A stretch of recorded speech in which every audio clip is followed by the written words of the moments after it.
The Project Gutenberg ebook of The Idea of God in Early Religions. This ebook is for the use of anyone anywhere in the United States and most other parts of the world at no cost and with almost no restrictions whatsoever. You may copy it, give it away or reuse it under the terms of the Project Gutenberg license included with this ebook or online at www.gutenberg.org. If you are not located in the United States, you will have to check the laws of the country where you are located before using this ebook. Title: The Idea of God in Early Religions. Author: F. B. Jevons. Release date: May 5, 2008, ebook number 25338, language: English. Credits: e-text prepared by Juliet Sutherland, Jeannie House, and the Project Gutenberg online distributed proofreading team, http://www.pgdp.net.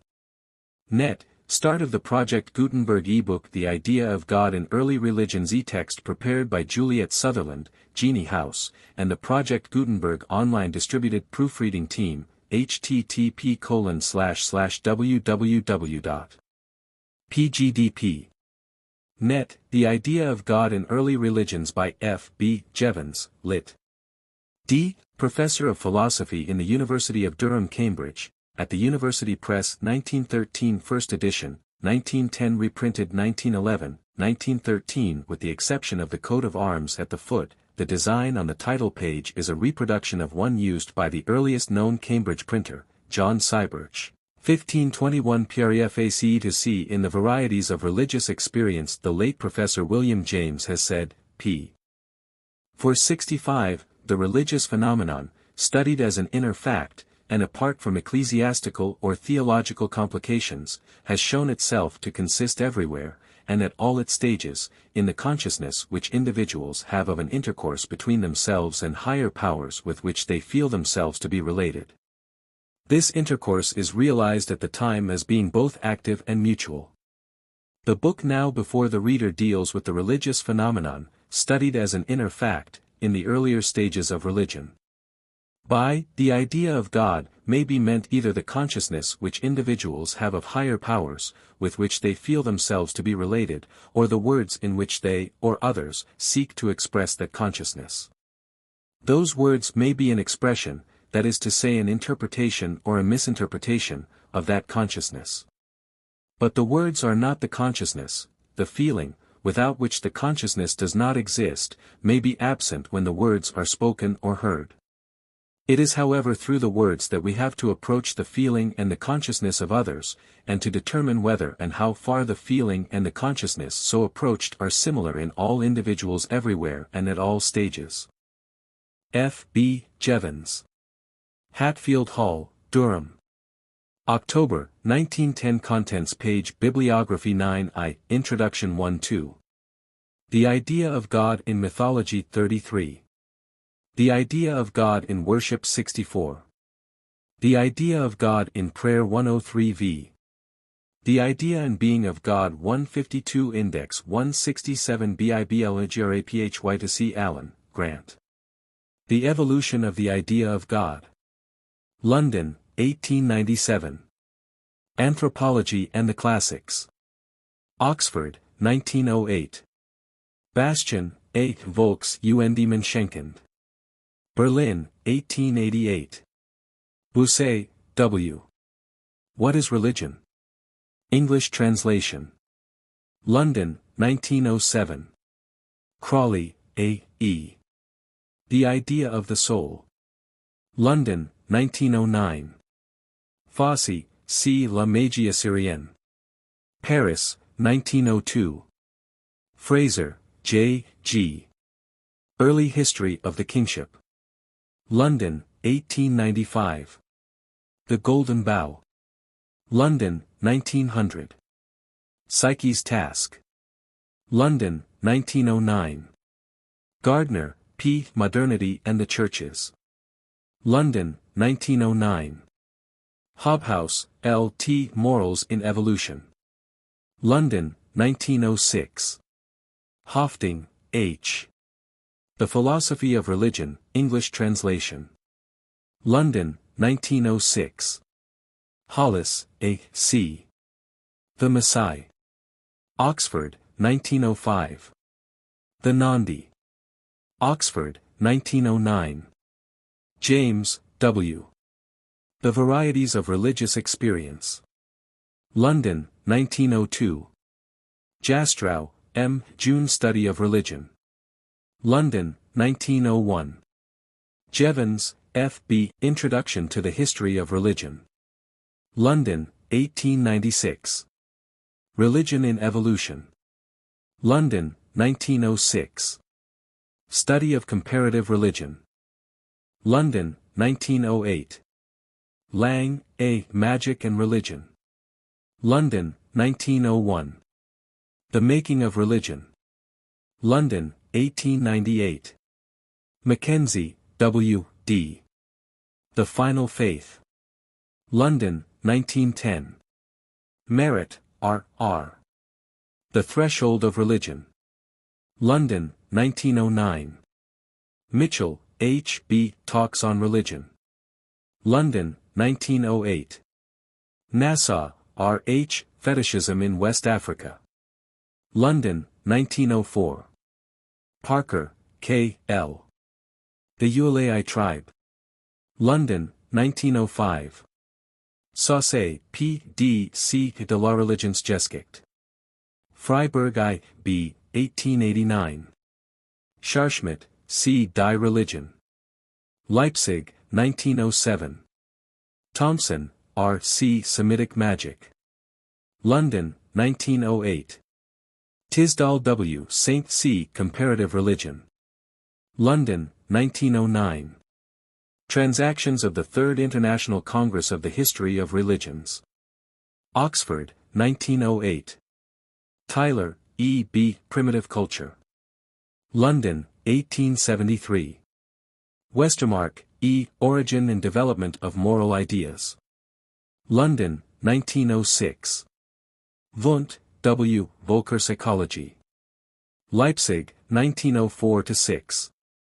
I2C Introduction. Every child that is born of a community and into a community, which existed before his birth and will continue to exist after his death.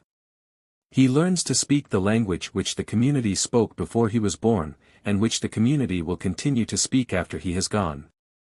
In learning the language he acquires not only words but ideas, and the words and ideas he acquires, the thoughts he thinks and the words in which he utters them, are those of the community from which he learnt them, which taught them before he was born and will go on teaching them after he is dead. He not only learns to speak the words and think the ideas, to reproduce the mode of thought, as he does the form of speech, of the circumambient community, he is taught and learns to act as those around him do, as the community has done and will tend to do. The community, the narrower community of the family, first, and, afterwards, the wider community to which the family belongs, teaches him how he ought to speak, what he ought to think, and how he ought to act. The consciousness of the child reproduces the consciousness of the community to which he belongs, the common consciousness, which existed before him and will continue to exist after him. The common consciousness is not only the source from which the individual gets his mode of speech, thought and action, but the court of appeal which decides what is fact.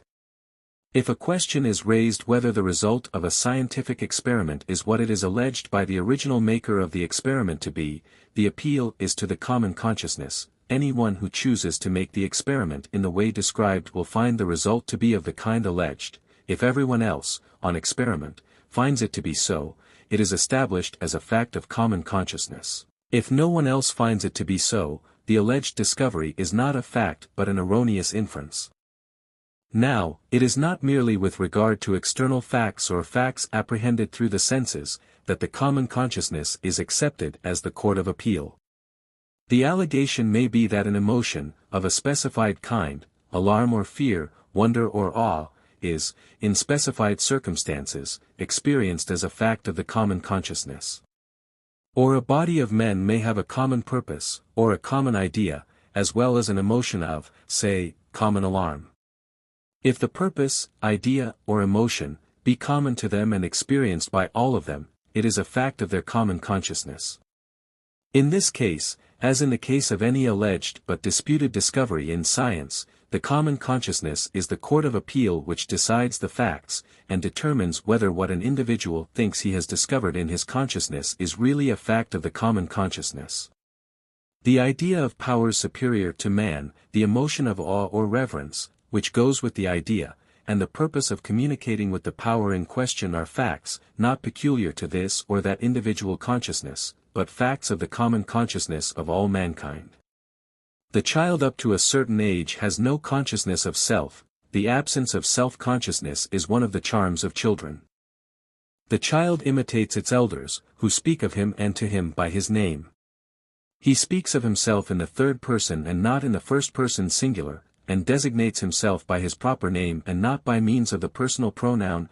Eventually the child acquires the use and to some extent learns the meaning of the first personal pronoun, that is, if the language of the community to which he belongs has developed so far as to have produced such a pronoun. For there was a period in the evolution of speech when, as yet, a first personal pronoun had not been evolved, and that, probably, for the simple reason that the idea which it denotes was as unknown to the community as it is to the child whose absence of self-consciousness is so pleasing. For a period, the length of which may have been millions of years, the common consciousness, the consciousness of the community, did not discover or discriminate, in language or in thought, the existence of the individual self. The importance of this consideration lies in its bearing upon the question, in what form the idea of powers superior to man disclosed itself in the common consciousness at that period. It is held by many students of the science of religion that fetishism preceded polytheism in the history of religion, and it is undoubted that polytheism flourished at the expense of fetishism. But what is exactly the difference between fetishism and polytheism? No one now any longer holds that a fetish is regarded, by believers in fetish, as a material object and nothing more. Everyone recognizes that the material object to which the term is applied is regarded as the habitation of a spiritual being. The material object in question is to the fetish what the idol of a god is to a god. If the material object, through which, or in which, the fetish spirit manifests itself, bears no resemblance to human form, neither do the earliest stocks or blocks in which gods manifest themselves bear any resemblance to human form. Such unshaped stocks do not of themselves tell us whether they are fetishes or gods to their worshippers. The test by which the student of the science of religion determines the question is a very simple one. It is, who worships the object in question. If the object is the private property of some individual, it is fetish. If it is worshipped by the community as a whole, it, or rather the spirit which manifests itself therein, is a god of the community. The functions of the two beings differ accordingly. The god receives the prayers of the community and has power to grant them, the fetish has power to grant the wishes of the individual who owns it. The consequence of this difference in function is that as the wishes of the individual may be inconsistent with the welfare of other members of the community, as the fetish may be, and actually is, used to procure injury and death to other members of the community, a fetish is antisocial and a danger to the community, whereas a god of the community is there expressly as a refuge and a help for the community. The fetish fulfills the desires of the individual, the self, the god listens to the prayers of the community. Let us now return to that stage in the evolution of the community when, as yet, neither the language nor the thought of the community had discovered or discriminated the existence of the individual self. If at that stage there was in the common consciousness any idea, however dim or confused, of power superior to man, if that idea was accompanied or colored by any emotion, whether of fear or awe or reverence, if that emotion prompted action of any kind, then, such powers were not conceived to be fetishes, for the function of a fetish is to fulfill the desires of an individual self. And until the existence of the individual self is realized, there is no function for a fetish to perform. It may well be that the gradual development of self-consciousness, and the slow steps by which language helped to bring forth the idea of self, were from the first, and throughout, accompanied by the gradual development of the idea of fetishism. But the very development of the idea of a power which could fulfill the desires of self, as distinguished from, and often opposed to, the interests of the community, would stimulate the growth of the idea of a power whose special and particular function was to tend the interests of the community as a whole. Thus the idea of a fetish and the idea of a god could only persist on condition of becoming more and more inconsistent with, and contradictory of, one another. If the lines followed by the two ideas started from the same point, it was only to diverge the more, the further they were pursued. And the tendency of fetishism to disappear from the later and higher stages of religion is sufficient to show that it did not afford an adequate or satisfactory expression of the idea contained in the common consciousness of some power or being greater than man. That idea is constantly striving, throughout the history of religion, to find or give expression to itself. It is constantly discovering that such expressions as it has found for itself do it wrong, and it is constantly throwing, or in the process of throwing, such expressions aside. Fetishism was thrown aside sooner than polytheism, for it was an expression not only inadequate but contradictory to the idea that gave it birth. The emotions of fear and suspicion, with which the community regarded fetishes, were emotions different from the awe or reverence with which the community approached its gods. What practically provokes and stimulates the individual's dawning consciousness of himself, or the community's consciousness of the individual as in a way distinct from itself, is the dash between the desires, wishes, interests of the one, and the desires, wishes and interests of the other. But though the interests of the one are sometimes at variance with those of the other, still in some cases, also, the interests of the individual, even though they be purely individual interests, are not inconsistent with those of the community, and in most cases they are identical with them. The individual promotes his own interests by serving those of the community, and promotes those of the community by serving his own. In a word, the interests of the one are not so clearly and plainly cut off from those of the other, that the individual can always be condemned for seeking to gratify his self-interests or his own personal desires. That is presumably one reason why fetishism is so widespread and so long-lived in Western Africa. For instance, though fetishes may be used for antisocial purposes, they may be and are also used for purposes which if selfish are not, or are not felt to be, antisocial. The individual owner of a fetish does not feel that his ownership does or ought to cut him off from membership of the community. And so long as such feeling is common, so long an indecisive struggle between gods and fetishes continues.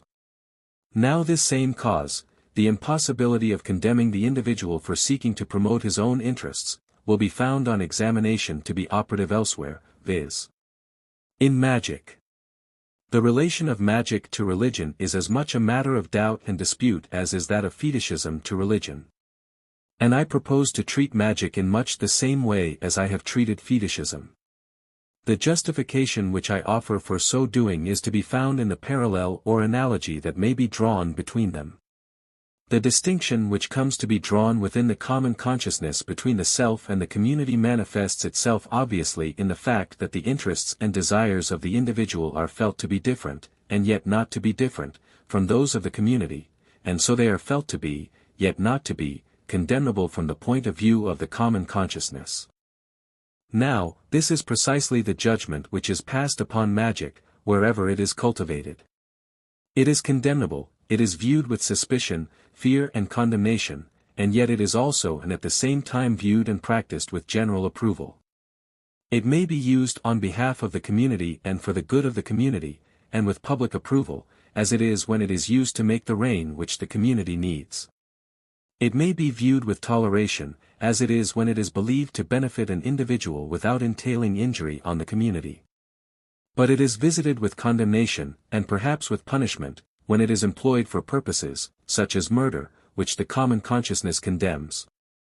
Accordingly the person who has the power to work the marvels comprehended under the name of magic is viewed with condemnation, toleration or approval, according as he uses his power for purposes which the common consciousness condemns, tolerates or approves.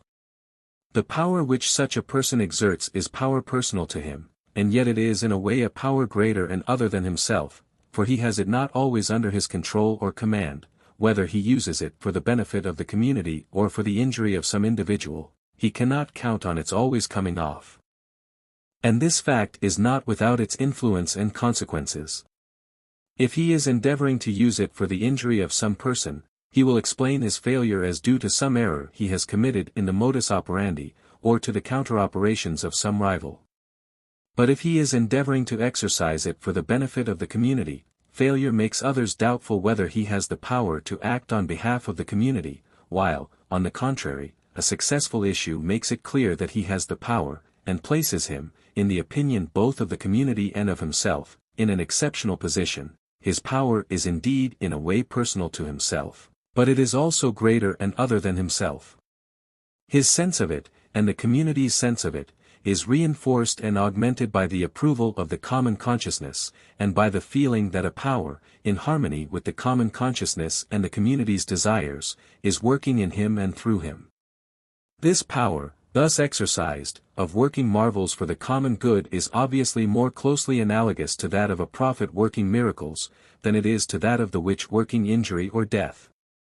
And, in the same way that I have already suggested that gods and fetishes may have been evolved from a prior indeterminate concept, which was neither but might become either, so I would now suggest that miracles are not magic, nor is magic miracles, but that the two have been differentiated from a common source. And if the polytheistic gods, which are to be found where fetishism is believed in, present us with a very low stage in the development of the idea of a perfect personality, so too the sort of miracles which are believed in, where the belief in magic flourishes, present us with a very low stage in the development of the idea of an almighty God. Axe heads that float must have belonged originally to such a low stage, and rods that turn into serpents were the property of the magicians of Egypt as well as of Aaron. The common source, then, from which flows the power of working marvels for the community's good, or of working magic in the interest of one individual member and perhaps to the injury of another, is a personal power, which in itself, that is to say, apart from the intention with which it is used and apart from the consequences which ensue, is neither commendable nor condemnable from the community's point of view, and which consequently can neither be condemned nor commended by the common consciousness, until the difference between self and the community has become manifest, and the possibility of a divergence between the interests of self or alter and those of the community has been realized. Further, this power, in whichever way it comes to be exercised, marks a strong individuality, and may be the first, as it is certainly a most striking, manifestation of the fact of individuality. It marks off, at once, the individual possessing such power from the rest of the community. And the common consciousness is puzzled by the apparition. Just as it tolerates fetishes though it disapproves of them and is afraid of them, so it tolerates the magician, though it is afraid of him and does not cordially approve of him, even when he benefits an individual client without injuring the community. But though the man of power may use, and apparently most often does use, his power, in the interest of some individual and to the detriment of the community, and though it is this condemnable use which is everywhere most conspicuous, and probably earliest developed, still there is no reason why he should not use, and as a matter of fact he sometimes does use, his power on behalf of the community to promote the food supply of the community or to produce the rain which is desired. In this case, then, the individual, having a power which others have not, is not at variance with the community but in harmony with the common consciousness, and becomes an organ by which it acts. When, then, the belief in gods, having the interests of the community at heart, presents itself or develops within the common consciousness, the individual who has the power on behalf of the community to make rain or increase the food supply is marked out by the belief of the community, or it may be by the communings of his own heart, as specially related to the gods. Hence we find, in the low stages of the evolution of religion, the proceedings, by which the man of power had made rain for the community or increased the food supply, either incorporated into the ritual of the gods, or surviving traditionally as incidents in the life of a prophet, e.g. the rain-making of Elijah. In the same way therefore as I have suggested that the resemblances between gods and fetishes are to be explained by the theory that the two go back to a common source, and that neither is developed from the other, so I suggest that the resemblances between the conception of prophet and that of magician point not to the priority of either to the other, but to the derivation or evolution of both from a prior and less determinate concept. Just as a fetish is a material thing, and something more, so a magician is a man and something more. Just as a god is an idol and something more, so a prophet or priest is a man and something more. The fetish is a material thing which manifests a power that other things do not exhibit, and the magician is a man possessing a power which other men have not. The difference between the magician and the prophet or priest is the same as the difference between the fetish and the god.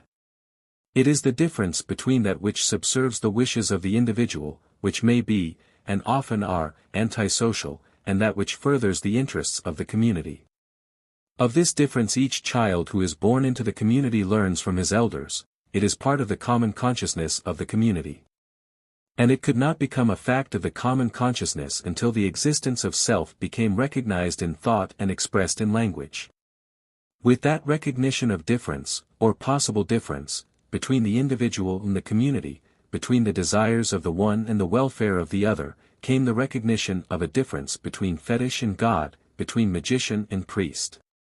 The power exercised by either was greater than that of man, but the power manifested in the one was exercised with a view to the good of the community, in the case of the other, not.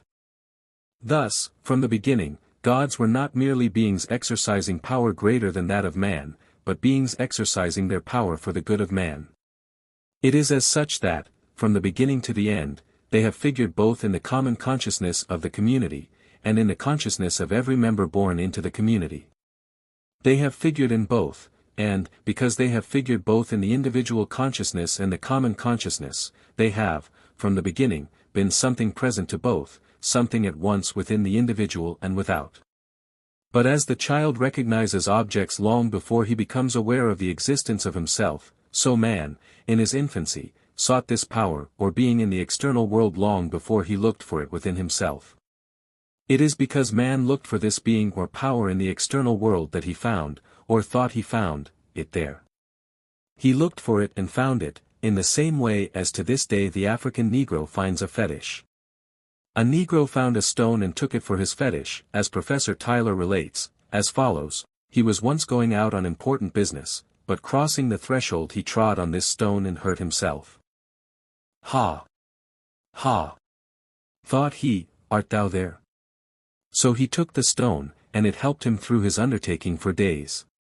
So too when the community's attention is arrested by something in the external world, some natural phenomenon which is marvelous in their eyes, their attitude of mind, the attitude of the common consciousness, translated into words is, Ha!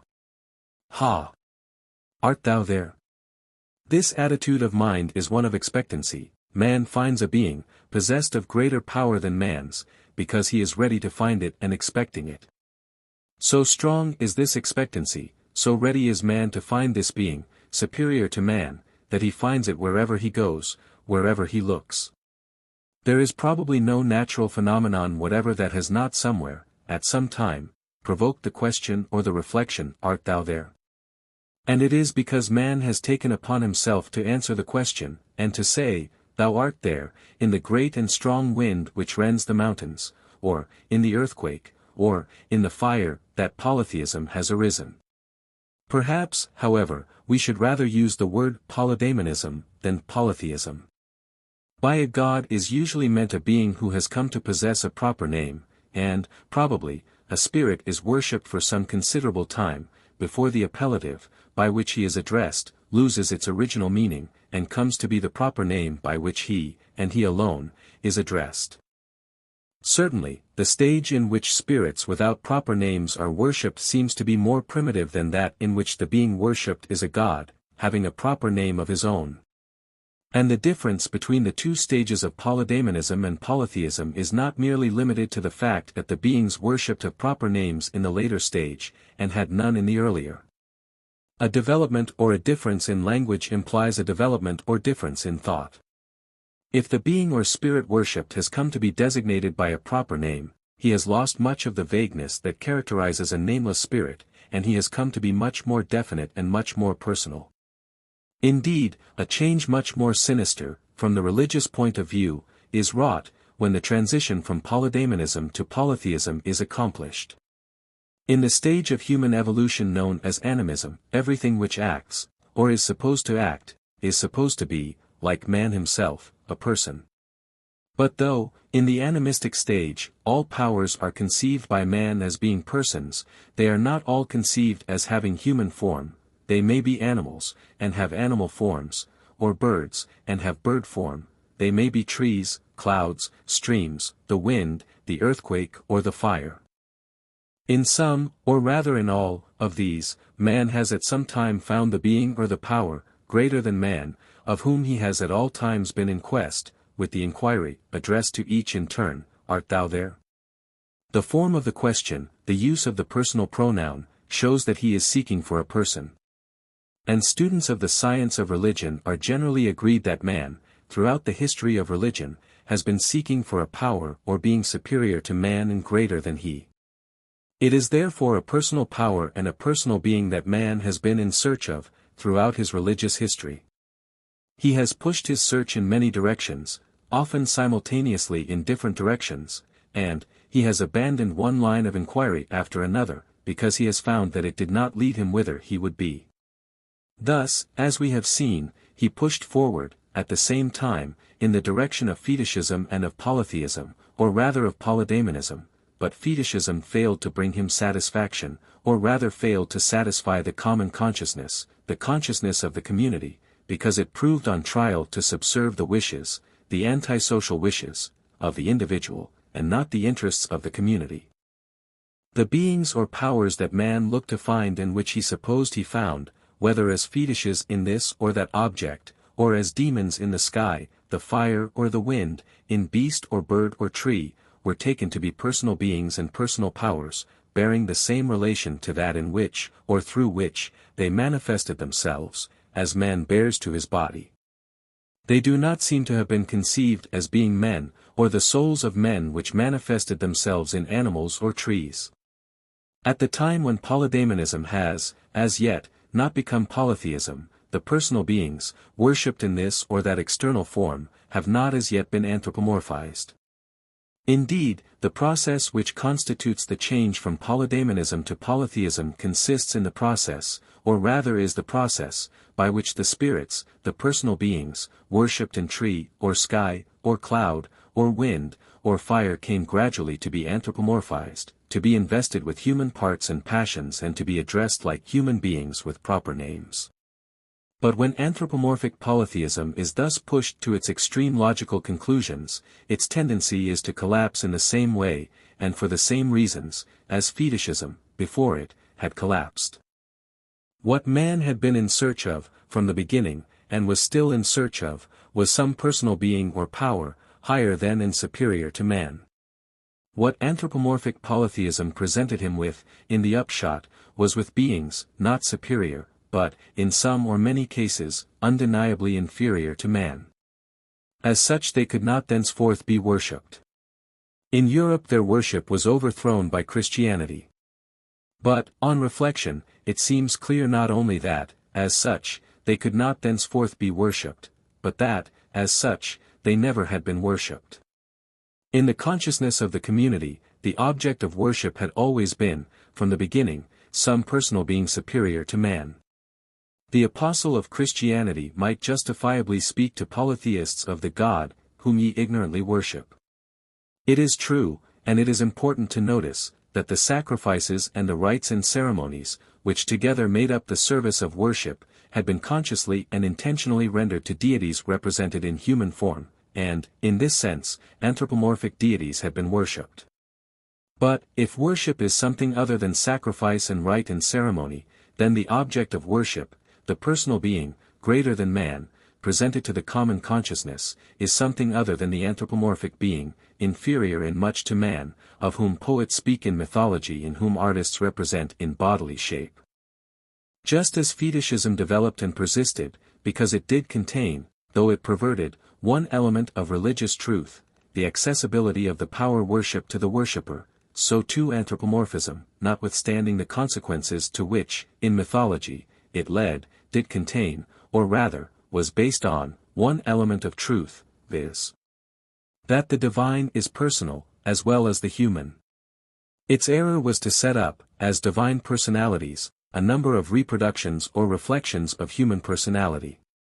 It leads to the conclusion, as a necessary consequence, that the divine personality is but a shadow of the human personality, enlarged and projected, so to speak, upon the clouds, but always betraying, in some way or other, the fact that it is but the shadow, magnified or distorted, of man. It excludes the possibility that the divine personality, present to the common consciousness as the object of worship, may be no reproduction of the human personality, but a reality to which the human personality has the power of approximating. Be this as it may, we are justified in saying, indeed we are compelled to recognize, that in mythology, all the world over, we see a process of reflection at work, by which the beings, originally apprehended as superior to man, come first to be anthropomorphized, that is to be apprehended as having the parts and passions of men, and then, consequently, to be seen to be no better than men. This discovery it is which in the long run proves fatal to anthropomorphism. We have seen, above, the reason why fetishism becomes eventually distasteful to the common consciousness. The beings, superior to man, which are worshipped by the community, are worshipped as having the interests of the community in their charge, and as having the good of the community at heart, whereas a fetish is sought and found by the individual, to advance his private interests, even to the cost and loss of other individuals and of the community at large. Thus, from the earliest period at which beings, superior to man, are differentiated into gods and fetishes, gods are accepted by the common consciousness as beings who maintain the good of the community and punish those who infringe it, while fetishes become beings who assist individual members to infringe the customary morality of the tribe. Thus, from the first, the beings, of whom the community is conscious as superior to man, are beings, having in charge, first, the customary morality of the tribe, and, afterwards, the conscious morality of the community. This conception, it was, of the gods, as guardians of morality and of the common good, that condemned fetishism, and this conception it was, which was to prove eventually the condemnation of polytheism. A multitude of beings, even though they be divine beings, means a multitude, that is a diversity, of ideas. Diversity of ideas, difference of opinion, is what is implied by every mythology which tells of disputes and wars between the gods. Every god, who thus disputed and fought with other gods, must have felt that he had right on his side, or else have fought for the sake of fighting. Consequently the gods of polytheism are either destitute of morality, or divided in opinion as to what is right. In neither case, therefore, are the gods, of whom mythology tells, the beings, superior to man, who, from the beginning, were present in the common consciousness to be worshipped. From the outset, the object of the community's worship had been conceived as a moral power. If, then, the many gods of polytheism were either destitute or disregardful of morality, they could not be the moral power of which the common consciousness had been dimly aware. That moral power, that moral personality, must be other than they. As the moral consciousness of the community discriminated fetishes from gods and tended to rule out fetishes from the sphere of religion, so too, eventually, the moral consciousness of the community came to be offended by the incompatibility between the moral ideal and the conception of a multitude of gods at variance with each other.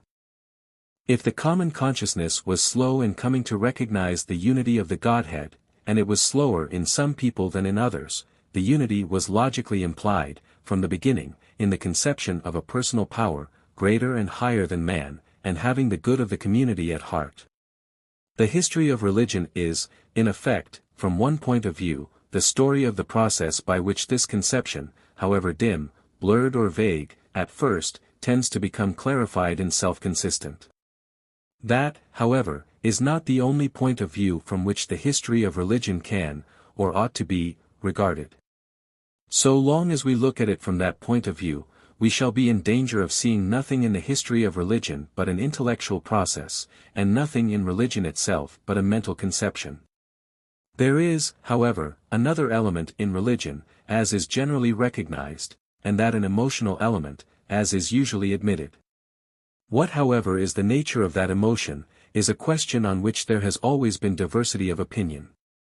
The beings who figured in the common consciousness as gods, were apprehended by the common consciousness as powers superior to man, and certainly as powers capable of inflicting suffering on the community. As such, then, they must have been approached with an emotion of the nature of reverence, awe, or fear. The important, the determining, fact, however, is that they were approached. The emotion, therefore, which prompted the community to approach them, is at any rate distinguishable from the mere fright which would have kept the community as far away from these powers as possible. The emotion which prompted approach could not have been fear, pure and simple. It must have been more in the nature of awe or reverence, both of which feelings are clearly distinguishable from fear. Thus, we may fear disease or disgrace, but the fear we feel carries with it neither awe nor reverence. Again, awe is an inhibitive feeling, it is a feeling which, as in the case of the awestruck person, rather prevents than promotes action or movement. And the determining fact about the religious emotion is that it was the emotion with which the community approached its gods. That emotion is now, and probably always was, reverential in character. The occasion, on which a community approaches its gods, often is, and doubtless often was, a time when misfortune had befallen the community. The misfortune was viewed as a visitation of the God's wrath upon his community, and fear, that fear of the Lord, which is the beginning of wisdom, doubtless played a large part in the complex emotion which stirred the community, not to run away but to approach the God for the purpose of appeasing his wrath. In the complexity of an emotion which led to action of this kind, we must recognize not merely fear but some trust and confidence, so much, at least, as prevented the person who experienced it from running away simply. The emotion is not too complex for man, in however primitive a stage of development. It is not more complex than that which brings a dog to his master, though it knows it is going to be thrashed. That some trust and confidence is indispensable in the complex feeling with which a community approaches its gods, for the purpose of appeasing their wrath, still more, for beseeching favors from them, seems indisputable. But we must not exaggerate it. Wherever there are gods at all, they are regarded by the community as beings who can be approached, so much confidence, at least, is placed in them by the community that believes in them. Even if they are offended and wrathful, the community is confident that they can be appeased, the community places so much trust in them. Indeed, its trust goes even further, it is sure that they do not take offense without reasonable grounds. If they display wrath against the community and send calamity upon it, it is, and in the opinion of the community, can only be, because some member of the community has done that which he should not have done. The gods may be, on occasion, wrathful, but they are just. They are from the beginning moral beings, according to such standard of morality as the community possesses, and it is breaches of the tribe's customary morality that their wrath is directed against. They are, from the beginning, and for long afterwards in the history of religion, strict to mark what is amiss, and, in that sense, they are jealous gods. And this aspect of the Godhead it is which fills the larger part of the field of religious consciousness, not only in the case of peoples who have failed to recognize the unity of the Godhead, but even in the case of a people like the Jews, who did recognize it. The other aspect of the Godhead, as the God, not merely of mercy and forgiveness, but of love, was an aspect fully revealed in Christianity alone, of all the religions in the world. But the love God displays to all his children, to the prodigal son as well as to others, is not a mere attribute assigned to him. It is not a mere quality with which one religion may invest him, and of which another religion, with equal right, may divest him. The idea of God does not consist merely of attributes and qualities, so that, if you strip off all the attributes and qualities, nothing is left, and the idea is shown to be without content, meaning or reality. The Godhead has been, in the common consciousness, from the beginning, a being, a personal being, greater than man, and it is as such that he has manifested himself in the common consciousness, from the beginning until the present day. To this personality, as to others, attributes and qualities may be falsely ascribed, which are inconsistent with one another and are none of his. Some of the attributes thus falsely ascribed may be discovered, in the course of the history of religion, to have been falsely ascribed, and they will then be set aside. Thus, fetishism ascribed, or sought to ascribe, to the Godhead, the quality of willingness to promote even the antisocial desires of the owner of the fetish. And fetishism exfoliated, or peeled off from the religious organism. Anthropomorphism, which ascribed to the divine personality the parts and passions of man, along with a power greater than man's to violate morality, is gradually dropped, as its inconsistency with the idea of God comes gradually to be recognized and loathed. So too with polytheism, a pantheon which is divided against itself cannot stand. Thus, fetishism, anthropomorphism and polytheism ascribe qualities to the Godhead, which are shown to be attributes assigned to the Godhead and imposed upon it from without, for eventually they are found by experience to be incompatible with the idea of God as it is revealed in the common consciousness. On the other hand, the process of the history of religion, the process of the manifestation or revelation of the Godhead, does not proceed solely by this negative method, or method of exclusion. If an attribute, such as that of human form, or of complicity in antisocial purposes, is ascribed, by anthropomorphism or fetishism, to the divine personality, and is eventually felt by the common consciousness to be incompatible with the idea of God, the result is not merely that the attribute in question drops off, and leaves the idea of the divine personality exactly where it was, and what it was, before the attribute had been foisted on it. The incompatibility of the quality, falsely ascribed or assigned, becomes, if, and when, it does become, manifest and intolerable, just in proportion as the idea of God, which has always been present, however vaguely and ill-defined, in the common consciousness, comes to manifest itself more definitely. The attribution, to the divine personality, of qualities, which are eventually found incompatible with it, may prove the occasion of the more precise and definite manifestation. We may say that action implies reaction, and so false ideas provoke true ones, but the false ideas do not create the new ones. The false ideas may stimulate closer attention to the actual facts of the common consciousness and thus may stimulate the formation of truer ideas about them, by leading to a concentration of attention upon the actual facts. But it is from this closer attention, this concentration of attention, that the newer and truer knowledge comes, and not from the false ideas. What we speak of, from one point of view, as closer attention to the facts of the common consciousness, may, from another point of view, be spoken of as an increasing manifestation, or a clearer revelation, of the divine personality, revealed or manifested to the common consciousness. Those are two views, or two points of view, of one and the same process. But whichever view we take of it, the process does not proceed solely by the negative method of exclusion, it is a process which results in the unfolding and disclosure, not merely of what is in the common consciousness, at any given moment, but of what is implied in the divine personality revealed to the common consciousness. If we choose to speak of this unfolding or disclosure as evolution, the process, which the history of religion undertakes to set forth, will be the evolution of the idea of God. But, in that case, the process which we designate by the name of evolution, will be a process of disclosure and revelation. Disclosure implies that there is something to disclose, revelation, that there is something to be revealed to the common consciousness, the presence of the Godhead, of divine personality. To see the idea of God in mythology. The idea of God is to be found, it will be generally admitted, not only in monotheistic religions, but in polytheistic religions also, and, as polytheisms have developed out of polydaimonism, that is to say, as the personal beings or powers of polydaimonism have, in course of time, come to possess proper names and a personal history, some idea of divine personality must be admitted to be present in polydaimonism as well as in polytheism, and, in the same way, some idea of a personality greater than human may be taken to lie at the back of both polydaimonism and fetishism.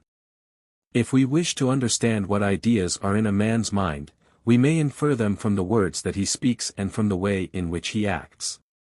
The most natural and the most obvious course is to start from what he says.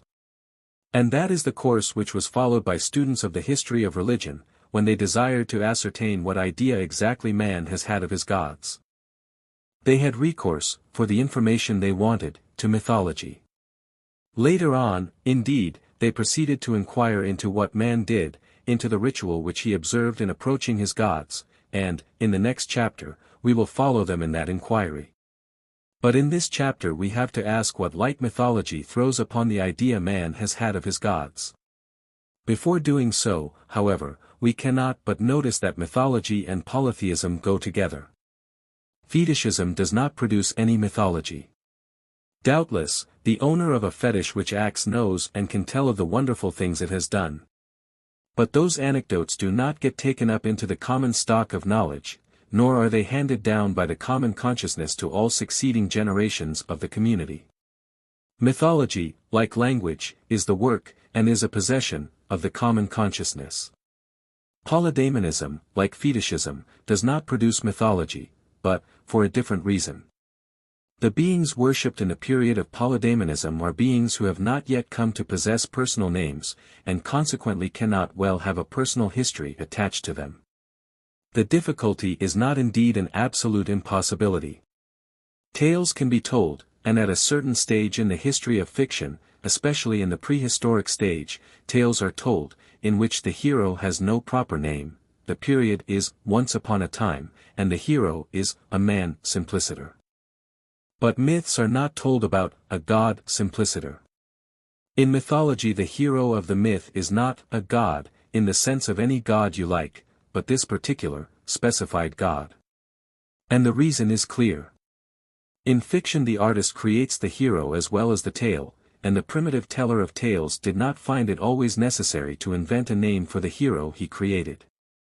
The hero could, and did, get along for some time without any proper name. But with mythology the case is different. The personal being, superior to man, of whom the myth is told, is not the creation of the teller of the tale, he is a being known by the community to exist. He cannot therefore, when he is the hero of a myth, be described as a god, any god you like.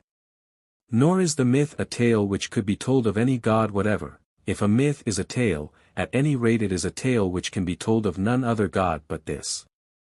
Indeed, a myth is not a tale, it is an incident, or string of incidents, in the personal history of a particular person, or being, superior to man. It is then as polydaemonism passes into polytheism, as the beings of the one come to acquire personal names and personal history, and so to become the gods of the other, that mythology arises. It is under polytheism that mythology reaches its most luxuriant growth, and when polytheism disappears, mythology tends to disappear with it. Thus, the light which mythology may be expected to throw on the idea of God is one, which, however it may illumine the polytheistic idea of God, will not be found to shine far beyond the area of polytheism. Myths then are narratives, in which the doings of some god or gods are related. And those gods existed in the belief of the community, before tales were told, or could be told, about them. Myths therefore are the outcome of reflection about the gods and their relations to one another, or to men, or to the world. Mythology is not the source of man's belief of the gods. Man did not begin by telling tales about beings whom he knew to be the creations of his own imagination, and then gradually fall into the error of supposing them to be, after all, not creatures of his own imagination but real beings. Mythology is not even the source of man's belief in a plurality of gods. Man found gods everywhere, in every external object or phenomenon, because he was looking for God everywhere, and to every object, in turn, he addressed the question, "Art thou there?" Mythology was not the source of polytheism. Polytheism was the source of mythology.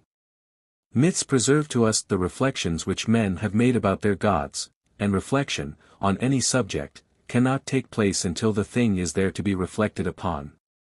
The result of prolonged reflection may be, indeed must be, to modify the ideas from which we started, for the better, or, it may be, for the worse. But, even so, the result of reflection is not to create the ideas from which it started.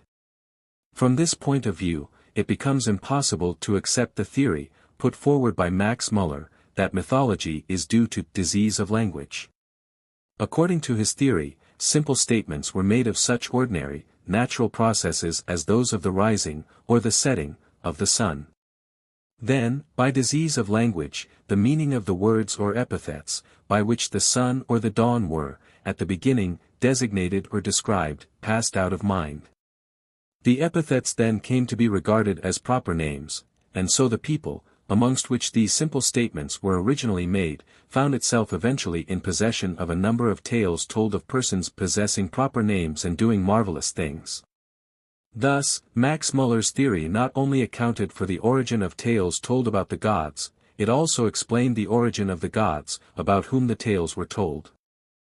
It is a theory of the origin, not merely of mythology, but also of polytheism.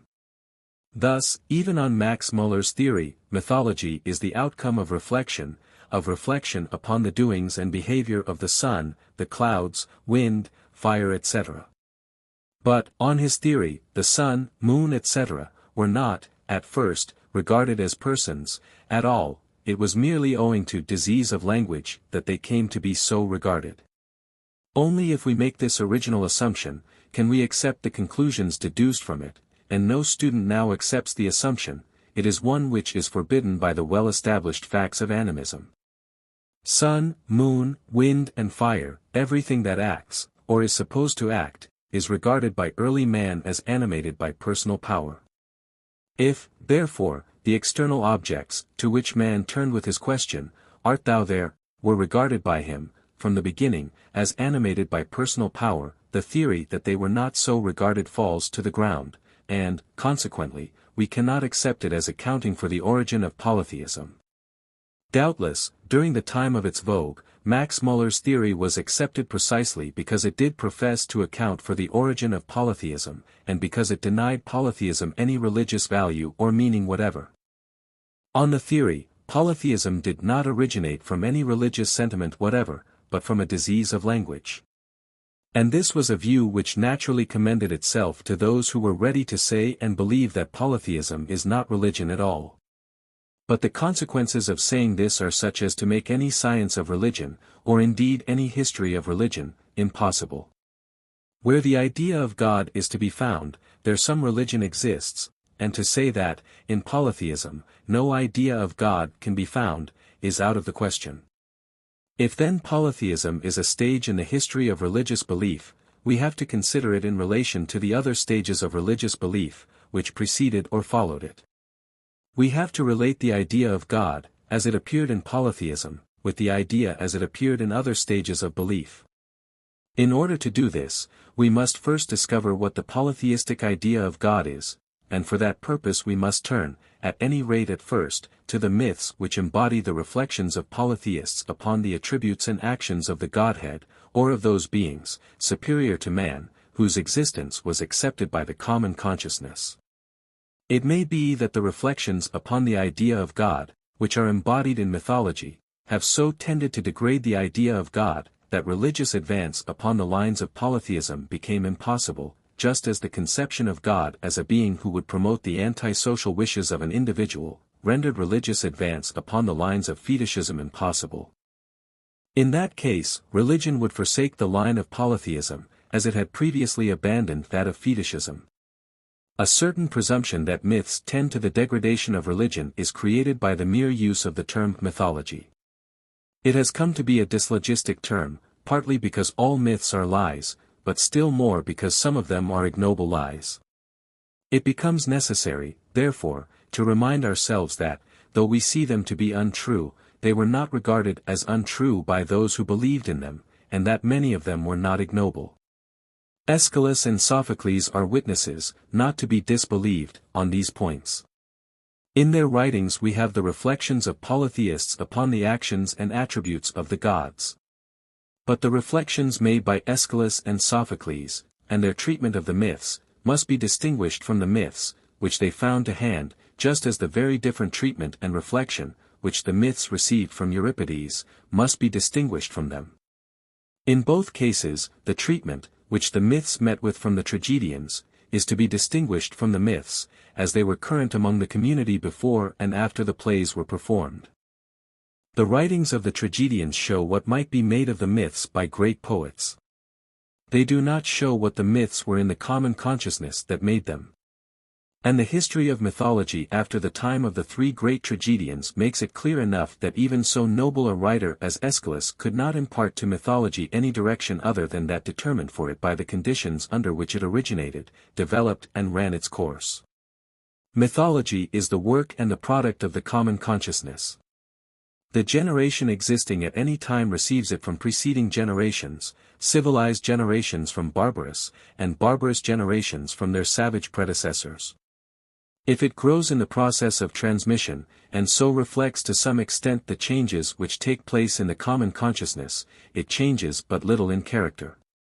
The common consciousness itself changes with exceeding slowness, it retains what it has received with a conservatism like that of children's minds, and, what it adds must, from the nature of the case, be modeled on that which it has received, and be of a piece with it. But, though the common consciousness changes but slowly, it does change. With the change from savagery to civilization there goes moral development. Some of the myths, which are retold from one generation to another, may be capable of becoming civilized and moralist in proportion as do those who tell them, but some are not. These latter are incidents in the personal history of the gods, which, if told at all, can only be told, as they have been told from the beginning, in all their repulsiveness. They survive, in virtue of the tenacity and conservatism of the common consciousness, and, as survivals, they testify to the moral development which has taken place in the very community which conserves them. By them the eye of modern science measures the development and the difference between the stage of society which originally produced them and the stage which begins to be troubled by them. They are valuable for the purposes of modern science because they are evidence of the continuity with which the later stages have developed from the earlier, and, also, because they are the first outward indications of the discovery which was eventually to be made, of the difference between mythology and religion, a difference which existed from the beginning of mythology, and all through its growth, though it existed in the sphere of feeling long before it found expression for itself in words. The course of history has shown, as a matter of fact, that these repulsive and disgusting myths could not be rooted out without uprooting the whole system of mythology. But the course of history has also shown that religion could continue to exist after the destruction of mythology, as it had done before its birth. But, of this the generations to whom myths had been transmitted and for whom mythology was the accepted belief, could not be aware. In their eyes the attempt to discredit some myths appeared to involve, as it did really involve, the overthrow of the whole system of mythology. If they thought, as they undoubtedly did think, that the destruction of mythology was the same thing as the destruction of religion, their error was one of a class of errors into which the human mind is at no time exempt from falling. And they had this further excuse, that the destruction of mythology did logically and necessarily imply the destruction of polytheism. Polytheism and mythology were complementary parts of their idea of the Godhead. Demonstrations therefore of the inconsistency and immorality involved in their idea were purely negative and destructive, and they were, accordingly, unavailing until a higher idea of the unity of the Godhead was forthcoming. Until that time, polytheism and mythology struggled on. They were burdened, and, as time went on, they were overburdened, with the weight of the repulsive myths which could not be denied and disowned, but could only be thrust out of sight as far, and as long, as possible. These myths, however offensive they became in the long run to the conscience of the community, were, in their origin, narratives which were not offensive to the common consciousness, for the simple reason that they were the work of the common consciousness, approved by it and transmitted for ages under the seal of its approval. If they were not offensive to the common consciousness at the time when they originated, and only became so later, the reason is that the morality of the community was less developed at the time of their origin than it came to be subsequently. If they became offensive, it was because the morality of the community tended to advance, while they remained what they had always been. It may, perhaps, be asked, why the morality of the community should tend to change, and the myths of the community should not. The reason seems to be that myths are learned by the child in the nursery, and morality is learned by the man in the world. The family is a smaller community than the village community, the city, or the state, and the smaller the community, the more tenacious it is of its customs and traditions. The toys of Athenian children, which have been discovered, are, all, the toys which children continue to use to this day. In the Iliad children built sandcastles on the seashore as they do now, and the little child tugged at its mother's dress then as now. Children then as now would insist that the tales told to them should always be told exactly as they were first told. Of the discrepancy between the morality exhibited by the heroes of nursery tales and that practiced by the grown-up world the child has no knowledge, for the sufficient reason that he is not as yet one of the grown-up world. When he enters the grown-up world, he may learn the difference, but he can only enter the grown-up world, if there is one for him to enter, and, in the childhood of man, there is none which he can enter, for the adults themselves, though of larger growth, are children still in mind. Custom and tradition rule the adult community then as absolutely as they rule the child community. In course of time, the adult community may break the bonds of custom and tradition, but the community which consists of children treasures them and hands them on. Within the tribe, thenceforth, there are two communities, that of the adults and that of the children. The one community is as continuous with itself as the other, but the children's community is highly conservative of what it has received and of what it hands on, and that for the simple reason that children will be children still. It is this homogeneity of the children's community which enables it to preserve its customs, traditions, and beliefs. And as long as the community of adults is homogeneous, it also departs but little from the customs, traditions, and beliefs, which it has inherited from the same source as the children's community has inherited them. The two communities, the children's and the adults', originate and develop within the larger community of the tribe. They differentiate, at first, with exceeding slowness. The children's community changes more slowly even than the adults', its weapons continue to be the bow and arrow, long after adults have discarded them, and the bull-roarer continues sacred in its eyes to a period when the adult community has not only discarded its use but forgotten its meaning. In its tales and myths it may preserve the memory of a stage of morality which the adult community has outgrown, and has left behind as far as it has left behind the bull-roarer or the bow and arrow. And the stage of morality, of which it preserves the memory, is one from which the adult community in past time emerged. Having emerged, indeed, it found itself, eventually, when made to look back, compelled to condemn that which it looked back upon. What, then, were these myths, with which the moralist community might find itself confronted? They were tales which originated in the mind of the community when it was yet immature. They preserve to us the reflections of the immature mind about the gods and what they did. And it is because the minds, which made these reflections, were immature, that the myths which embodied or expressed these reflections, were such as might be accepted by immature minds, but were eventually found intolerable by more mature minds. It may, perhaps, be said, and it may be said with justice, that the reflections even of the immature mind are not all, of necessity, erroneous, for it is from them that the whole of modern knowledge has been evolved or developed, just as the steam plow may be traced back to the primitive digging stick. Reflection upon anything may lead to better knowledge of the thing, as well as to false notions about it. But the nations, which have outgrown mythology, have cast it aside because in the long run they became convinced that the notions it embodied were false notions. And they reached that conclusion on this point in the same way and for the same reason as they reached the same conclusion in other matters, for there is only one way. There is only one way and one test by which it is possible to determine whether the inferences we have drawn about a thing are true or false, and that is the test of experience. That alone can settle the question whether the thing actually does or does not act in the way, or display the qualities alleged. If it proves in our experience to act in the way, or to display the qualities, which our reflection led us to surmise, then our conception of the thing is both corrected and enlarged, that is to say, the thing proves to be both more and other than it was at first supposed to be.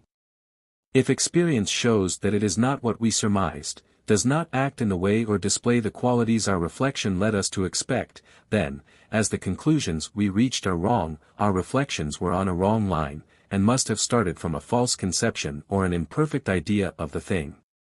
It is collision of this kind between the conclusions of mythology and the idea of the gods, as the guardians of morality, that rouses suspicion in a community, still polytheistic, first that the conclusions embodied in mythology are on a wrong line, and next that they must have started from a false conception or imperfect idea of the Godhead.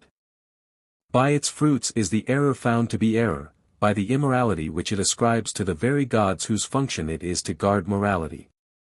Mythology is the process of reflection which leads to conclusions eventually discarded as false, demonstrably false to anyone who compared them with the idea of the Godhead which he had in his own soul. Mythology worked out the consequences of the assumption that it is to the external world we must look for the divine personality of whose presence in the common consciousness, the community has at all times been, even though dimly, aware. Doubts as to the truth of myths were first aroused by the inconsistency between the myths told and the justice and morality which had been from the beginning the very essence of divine personality. The doubts arose in the minds and hearts of individual thinkers, and, if those individuals had been the only members of the community who conceived justice and morality to be essential qualities of the divine personality, then it would have been necessary for such thinkers first to convert the community to that view. Now, one of the consequences of the prevalence of mythology is that the community, amongst whom it flourishes, comes to be, if not doubtful, then at times forgetful, of the fact that the gods of the community are moral beings and the guardians of morality. That fact had to be dismissed from attention, for the time being, whenever certain myths were related. And, the more frequently a fact is dismissed from attention, the less likely it is to reappear on the surface of consciousness. Thus, the larger the part played by mythology in the field of the common consciousness, the greater its tendency to drive out from attention those moral qualities which were of the essence of divine personality. But, however large the part played by mythology, and however great its tendency to obliterate the moral qualities of the gods, it rarely, if indeed ever, entirely obliterates them from the field of the common consciousness. Consequently, the individual thinkers, who become painfully aware of the contrast and opposition between the morality, which is essential to a divine personality, and the immorality ascribed to the gods in some myths, have not to deal with a community which denies that the gods have any morality whatever, but with a community which is ready to admit the morality of the gods, whenever its attention is called thereto. Thus, though it may be that it is in this or that individual that the inconsistency between the moral qualities, which belong to the gods, and the immoral actions which mythology ascribes to the gods, first manifests itself, to his distress and disturbance, still what has happened in his case happens in the case of some, and may happen in the case of all, other members of the community. The inconsistency then comes to exist not merely for the individual but for the common consciousness.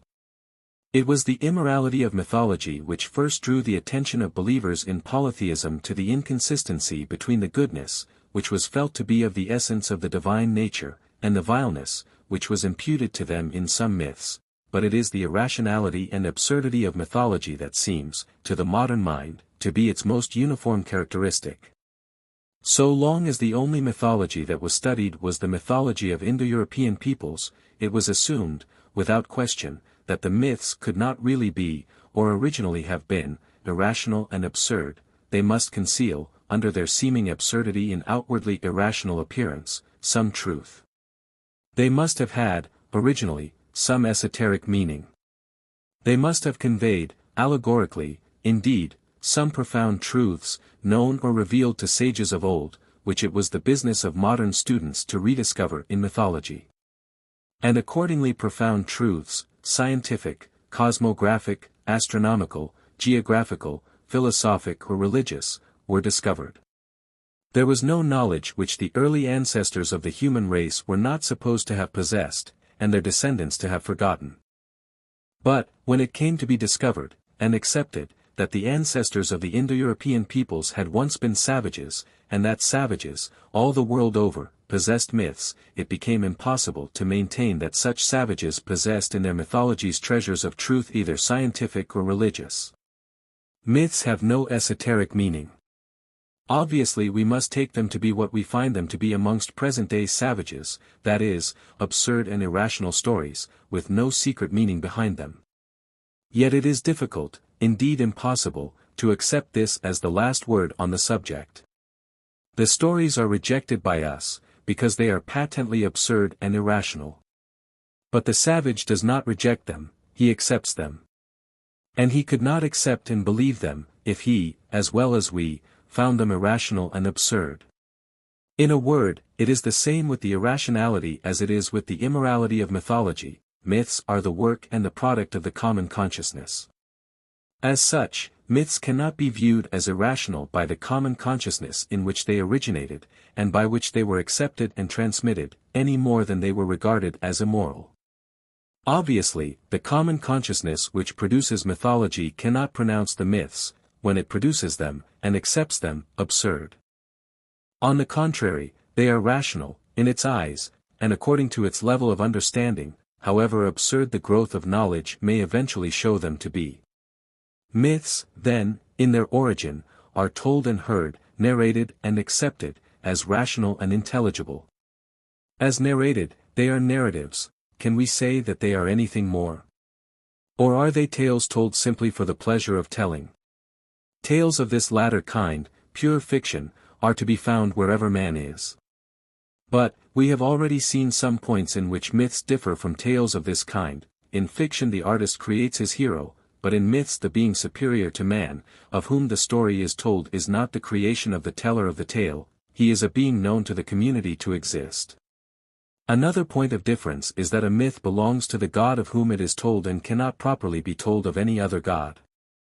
These are two respects in which the imagination is limited, 2 points on which, in the case of myths, the creative imagination is, so to speak, nailed down. Is it subject to any further restriction in the case of myths? Granted that an adventure, when once it has been set down to one god, may not be set down to another, is the creative imagination free, in the case of mythology, as it is in the case of pure fiction, to invent the incidents and adventures, which eventually, in a lexicon of mythology, go to make up the biography of the god. The freedom, it appears, is of a strictly limited character. It is an induction, as wide as the world, being based on mythologies from all parts of the world, that myths are ideological, that their purpose is to give the reason of things, to explain the origin of fire, agriculture, civilization, the world, of anything, in fact, that to the savage seems to require explanation. In the animistic period, man found gods everywhere because everywhere he was looking for gods. To every object that arrested his attention, in the external world, he put, or might put, the question, "Art thou there?" Every happening that arrested the attention of a whole community, and provoked from the common consciousness the affirmation, "Thou art there," was, by that affirmation, accepted as the doing of a god. But neither at this stage, nor for long after, is there any myth. The being, whose presence is thus affirmed, has at first no name, his personality is of the faintest, his individuality, the vaguest. Mythology does not begin until the question is put, why has the god done this thing? A myth consists, or originally consisted, of the reason which was found and adopted by the common consciousness as the reason why the god did what he did do. It is in this sense that myths are ideological. The imagination which produces them is, in a sense, a scientific imagination. It works within limits. The data on which it works are that this thing was done, or is done, by this god, and the problem set to the mythological imagination is, why did he, or does he, do it? The stories which were invented to answer this question constituted mythology, and the fact that myths were invented for the purpose of answering this question distinguishes them from stories in the invention of which the imagination was not subject to restriction, was not tied down to this god and to this action of his, and was not limited to the sole task of imagining an answer to the question, why did he do it? All myths are narratives, but not all narratives are myths. Some narratives have men alone for their heroes. They are imaginative but not mythological. Some narratives are about gods and what they did. Their purpose is to explain why the gods did what they did do, and those narratives are mythological. It may, perhaps, seem that the imagination of early man would from the first be set to work to invent myths in answer to the question, why did the god do this thing? But, as a matter of fact, man can get on for a long time without mythology. A striking instance of this is afforded by the Indigites of Italy. Over everything man did, or suffered, from his birth to his death, one of these gods or goddesses presided. The Deus Vagitanus opened the lips of the newborn infant when it uttered its first cry, the Dea Osapago made the growing child's bones stout and strong, the Deus Locutus made it speak clearly, the goddess Viriplaca restored harmony between husband and wife who had quarreled, the Dea Orbona closed a man's eyes at death. These Indigites had shrines and received sacrifices. They were distinguished into gods and goddesses. Their names were proper names, though they are but words descriptive of the function which the deity performed or presided over. Yet though these Indigites are gods, personal gods, to whom prayer and sacrifice are offered, they have no mythology attached to them, no myths are told about them. The fact thus forced on our notice by the de-Indigites of Rome should be enough to warn us that mythology does not of necessity spring up, as an immediate consequence of the worship of the gods. It may even suggest a reason why mythology must be a secondary, rather than a primary consequence of worship. The Romans were practical, and so are savages. If they asked the question, why did this god do this thing, they asked it in no spirit of speculation but for a practical, common-sense reason, because they did not want this thing done again. And they offered sacrifices to the god or goddess, with that end in view. The things with regard to which the savage community first asks the question, why did the god do it, are things disastrous to the community, plague or famine. The answer to the question is really implied by the terms in which the question is stated: the community, or some member of the community has transgressed, he must be discovered and punished. So long and so far as the question is thus put and thus answered, there is little room for mythology to grow in. And it did not grow round the de-Indigites in Italy, or round corresponding deities in other countries. But the question, why did the god do it, is susceptible, on reflection, of another kind of answer. And from minds of a more reflective cast than the Roman, it received answer in the form of mythology, of ideological myths. Mythology is the work of reflection. It is when the community has time and inclination to reflect upon its gods and their doings that mythology arises in the common consciousness. For everything which happens to him, early man has one explanation, if the thing is such as seems to him to require explanation, and the explanation is that this thing is the doing of some god. If the thing that arrests attention is some disaster, which calls for remedy, the community approaches the god with prayer and sacrifice, its object is practical, not speculative, and no myth arises.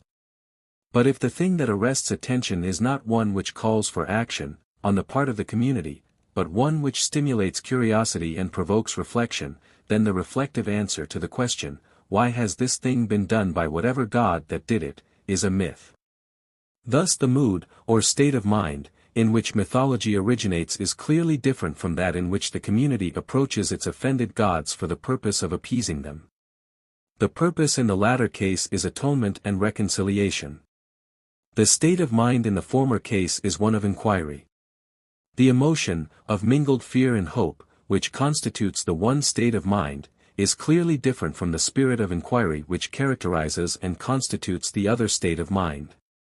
The one mood is undeniably religious, the other, not so. In the one mood, the community feels itself to be in the presence of its gods, in the other it is reflecting and inquiring about them. In the one case the community appears before its god, in the other it is reflectively using its idea of God, for the purpose of explaining things that call for explanation. But the idea of God, when used in this way, for the purpose of explaining things by means of myths, is modified by the use it is put to. It is not merely that everything which happens is explained, if it requires explanation, as the doing of some god, but the motives which early man ascribed, in his mythological moments, to the gods, motives which only undeveloped man could have ascribed to them, became part of the idea of God on which mythology worked and with which myths had to do. The idea of God thus gradually developed in polytheistic myths, the accumulated reflections of savage, barbarous and semi-barbarous ancestors, tends eventually to provoke reaction. But why? Not merely because the myths are immoral and irrational, but because of the essential impiety of imputing immoral and irrational acts to the divine personality. Plainly, then, those thinkers and writers who were painfully impressed by such impiety, who were acutely conscious that divine personality was irreconcilable with immorality and irrationality, had some other idea of God than the mythological. We may go further, we may safely say that the average man would not have been perturbed, as he was, by Socrates, for instance, had he, also, not found within him some other idea of God than the mythological. And we can understand, to some extent, how this should be, if we call to mind that, though mythology grows and luxuriates, still the worship of the gods goes on. That is to say, the community, through it all, continues to approach its gods, for the purpose, and with the emotion of mingled fear and hope, with which it had always come into the presence of its gods. It is the irreconcilability of the mood of emotion, which is essentially religious, with the mythological mode of reflective thought, which is not, that tends to bring about the religious reaction against mythology. It is not however until the divergence between religion and mythology has become considerable that the irreconcilability becomes manifest. And it is in the experience of some individual, and not in the common consciousness, that this irreconcilability is first discovered. That discovery it is which makes the discoverer realize that it is not merely when he comes before the presence of his gods and their temples, but that, whenever his heart rises on the tide of mingled fear, hope and thanksgiving, he comes into the presence of his God. Having sought for the divine personality in all the external objects of the world around him, in the end he learns, what was the truth from the beginning, that it is in his heart he has access to his God. The belief in gods does not of necessity result in a mythology. The instance of the de-Indigites of Italy is there to show that it is no inevitable result.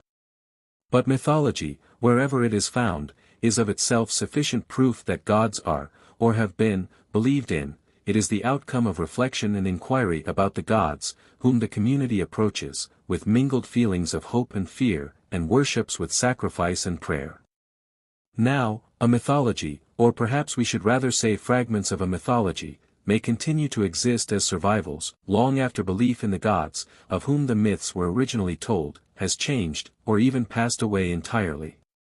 Such traces of gods dethroned are to be found in the folklore of most Christian peoples.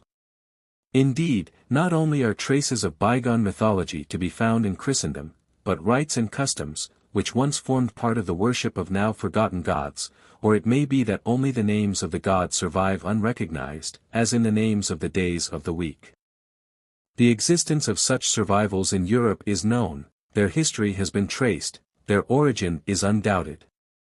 When, then, in other quarters of the globe than Europe, amongst peoples which are as old as any European people, though they have no recorded history, we find fragments of mythology, or of ritual, or mere names of gods, without the myths and the ritual which attach elsewhere to gods, the presumption is that here too we have to deal with survivals of a system of worship and mythology, which once existed, and has now gone to pieces, leaving but these pieces of wreckage behind.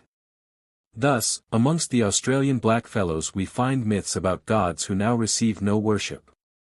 But they never could have become gods unless they had been worshipped at some time. They could not have acquired the proper, personal names by which they are designated in these surviving myths, if they had not been worshipped long enough for the words which designate them to become proper names, i.e. names denoting no other person than the one designated by them.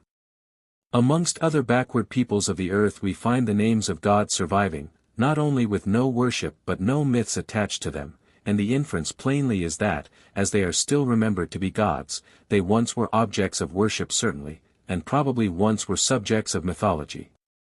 And if, of a bygone religious system all that remains is in one place some fragments of mythology, and in another nothing but the mere names of the gods, then it is nothing astonishing if elsewhere all that we find is some fragment of worship, some rite, which continues to be practiced, for its own sake, even though all memory of the gods in whose worship it originated has disappeared from the common consciousness, a disappearance which would be the easier if the gods worshipped had acquired no names, or names as little personal as those of the de-Indigites. Ritual of this kind, not associated with the names of any gods, is found amongst the Australian tribes, and may be the wreckage of a system gone to pieces.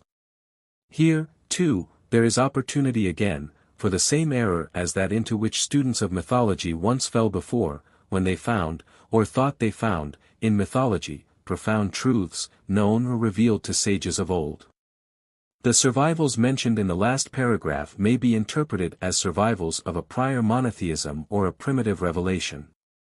But if they are survivals, at all, then they are survivals from a period when the ancestors of the present-day Africans or Australian blackfellows were in an earlier stage of social development, in an earlier stage even of linguistic development and of the thought which develops with language, than their descendants are now. Even in that earlier stage of development, however, man sought for God. If he thought, mistakenly, to find him in this or that external object, he was not wrong in the conviction that underlay his search, the conviction that God is at no time afar off from any one of us. To see the idea of God in worship we have found mythology of but little use in our search after the idea of God, and the reason, as we have suggested, is that myth-making is a reflective process, a process in which the mind reflects upon the idea, and therefore a process which cannot be set up unless the idea is already present, or, rather we should say, has already been presented.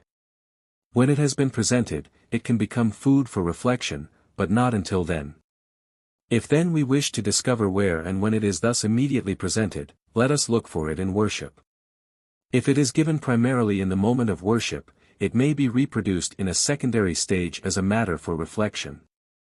Now, in worship, provided that it be experienced as a reality, and not performed as a conventionality, the community's purpose is to approach its God. Let us come before the Lord and enter his courts with praise, are words which represent fairly the thought and feeling which, on ordinary occasions, the man who goes to worship, really, experiences, whether he be polytheist or monotheist.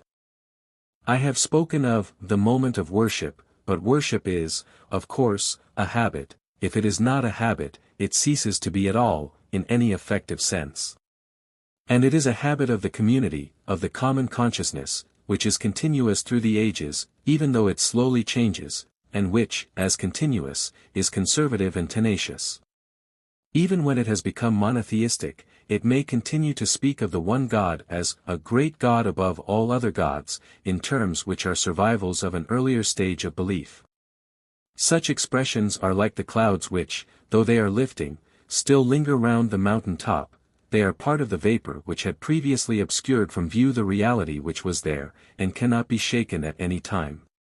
Worship may include words spoken, hymns of praise and prayer, but it includes also things done, acts performed, ritual.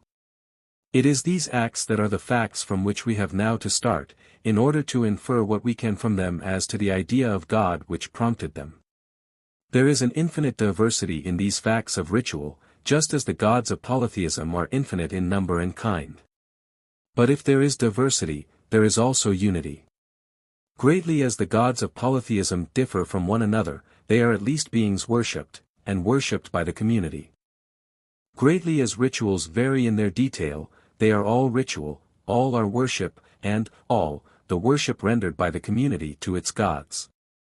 And there can be no doubt as to their object or the purpose with which the community practices them. That purpose is, at least, to bring the community into the presence of its Lord. We may safely say that there can be no worship unless there is a community worshipping and a being which is worshipped. Nor can there be any doubt as to the relation existing between the two. The community bow down and worship, that is the attitude of the congregation. Nor can there be any doubt as to the relation which the God bears, in the common consciousness, to his worshippers. He is bound to them by special ties, from him they expect the help which they have received in ages past. They have faith in him, else they would not worship him, faith that he will be what he has been in the past, a very help in time of trouble. The mere fact that they seek to come before him is a confession of the faith that is in them, the faith that they are in the presence of their God and have access to him. However primitive, that is rudimentary, the worship may be, however low in the scale of development the worshippers may be, however dim their idea of God and however confused and contradictory the reflections they may make about him, it is in that faith that they worship. So much is implied by worship, by the mere fact that the worshippers are gathered together for worship. If we are to find any clue which may give us uniform guidance through the infinite variety in the details of the innumerable rituals that are, or have been, followed in the world, we must look to find it in the purpose for which the worshippers gather together.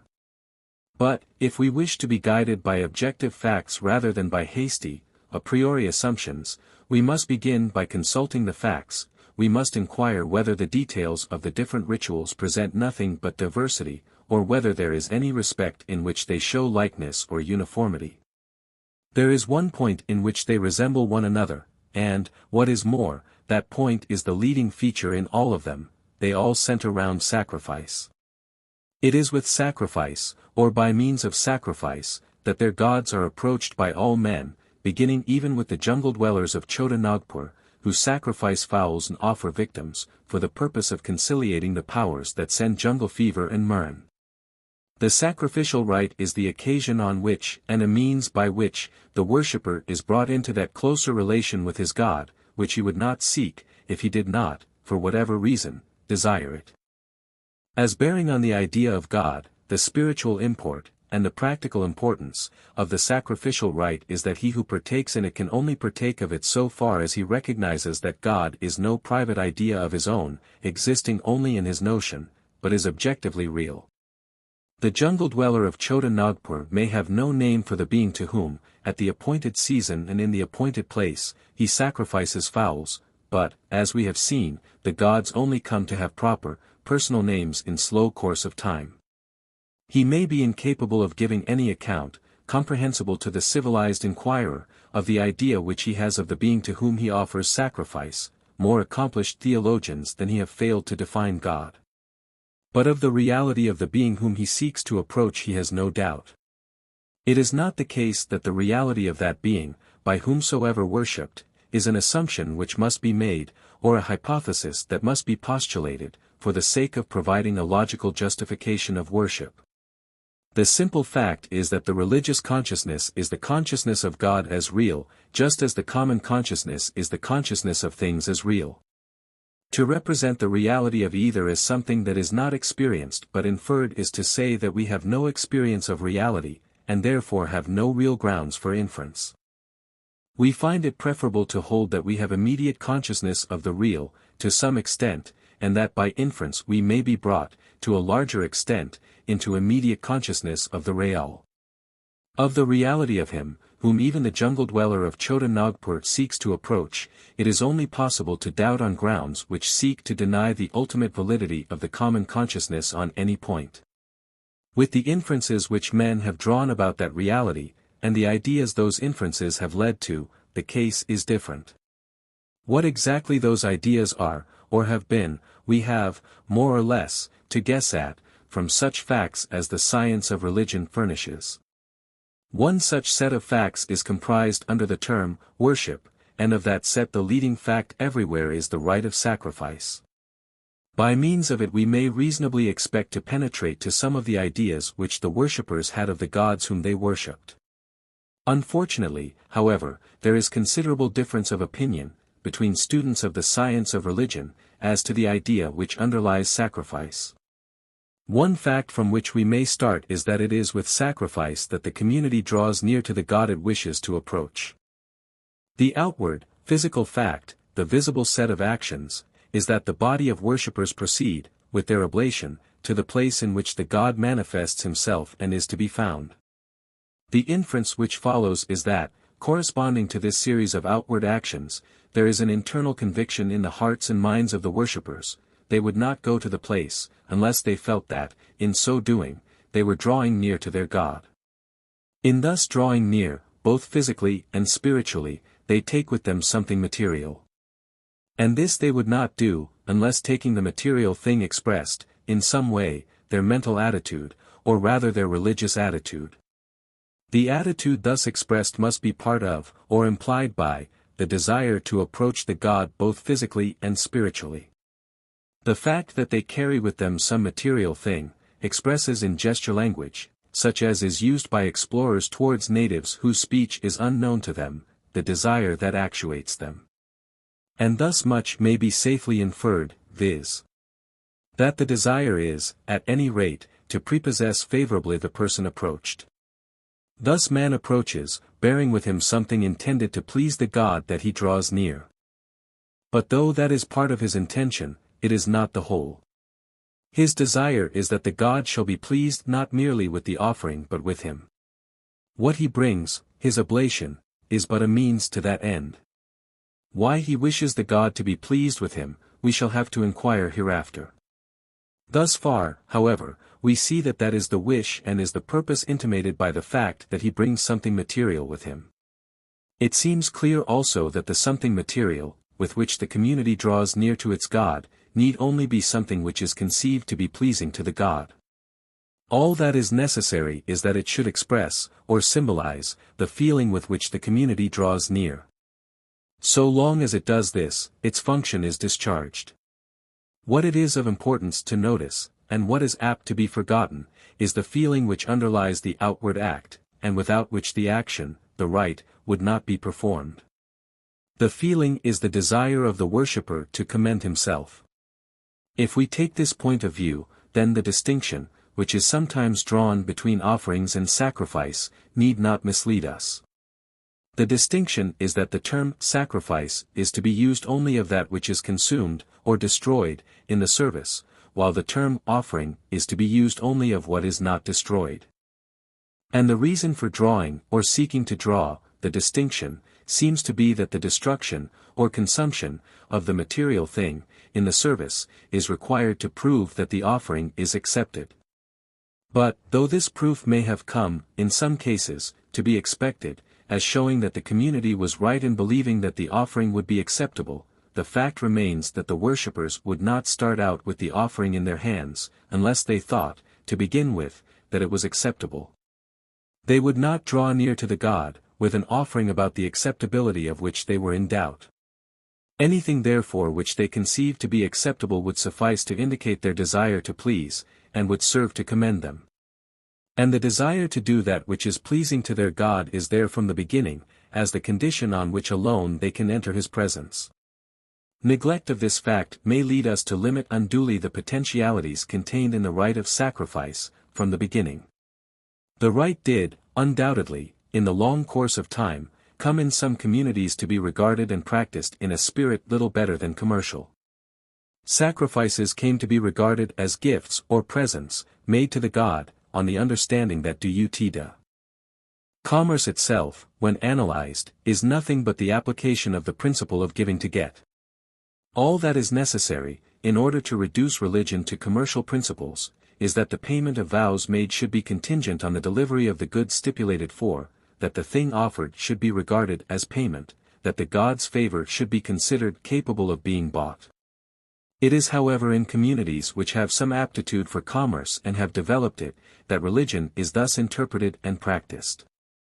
If we go back to the period in the history of a race when commerce is as yet unknown, we reach a state of things when the possibility of thus commercializing worship was, as yet, undeveloped.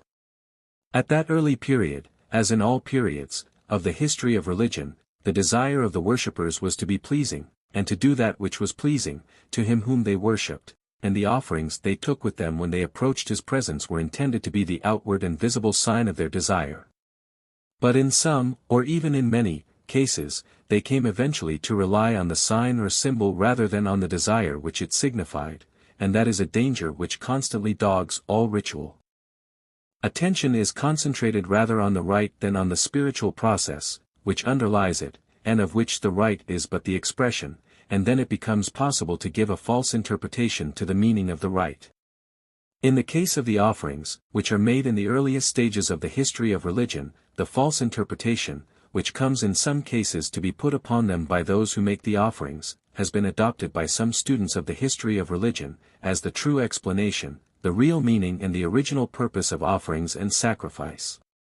This theory, the gift theory of sacrifice, requires us to believe that religion could be commercialized before commerce was known, that religion consists, or originally consisted, not in doing that which is pleasing in the sight of God, but in bribing the gods, that the relatively late misinterpretation is the original and true meaning of the rite, in a word, that there was no religion in the earliest manifestation of religion. But it is precisely this last contention which is fatal to the gift theory. Not only is it a self-contradiction in terms, but it denies the very possibility of religious evolution. Evolution is a process and a continuous process. There is an unbroken continuity between the earliest and the latest of its stages.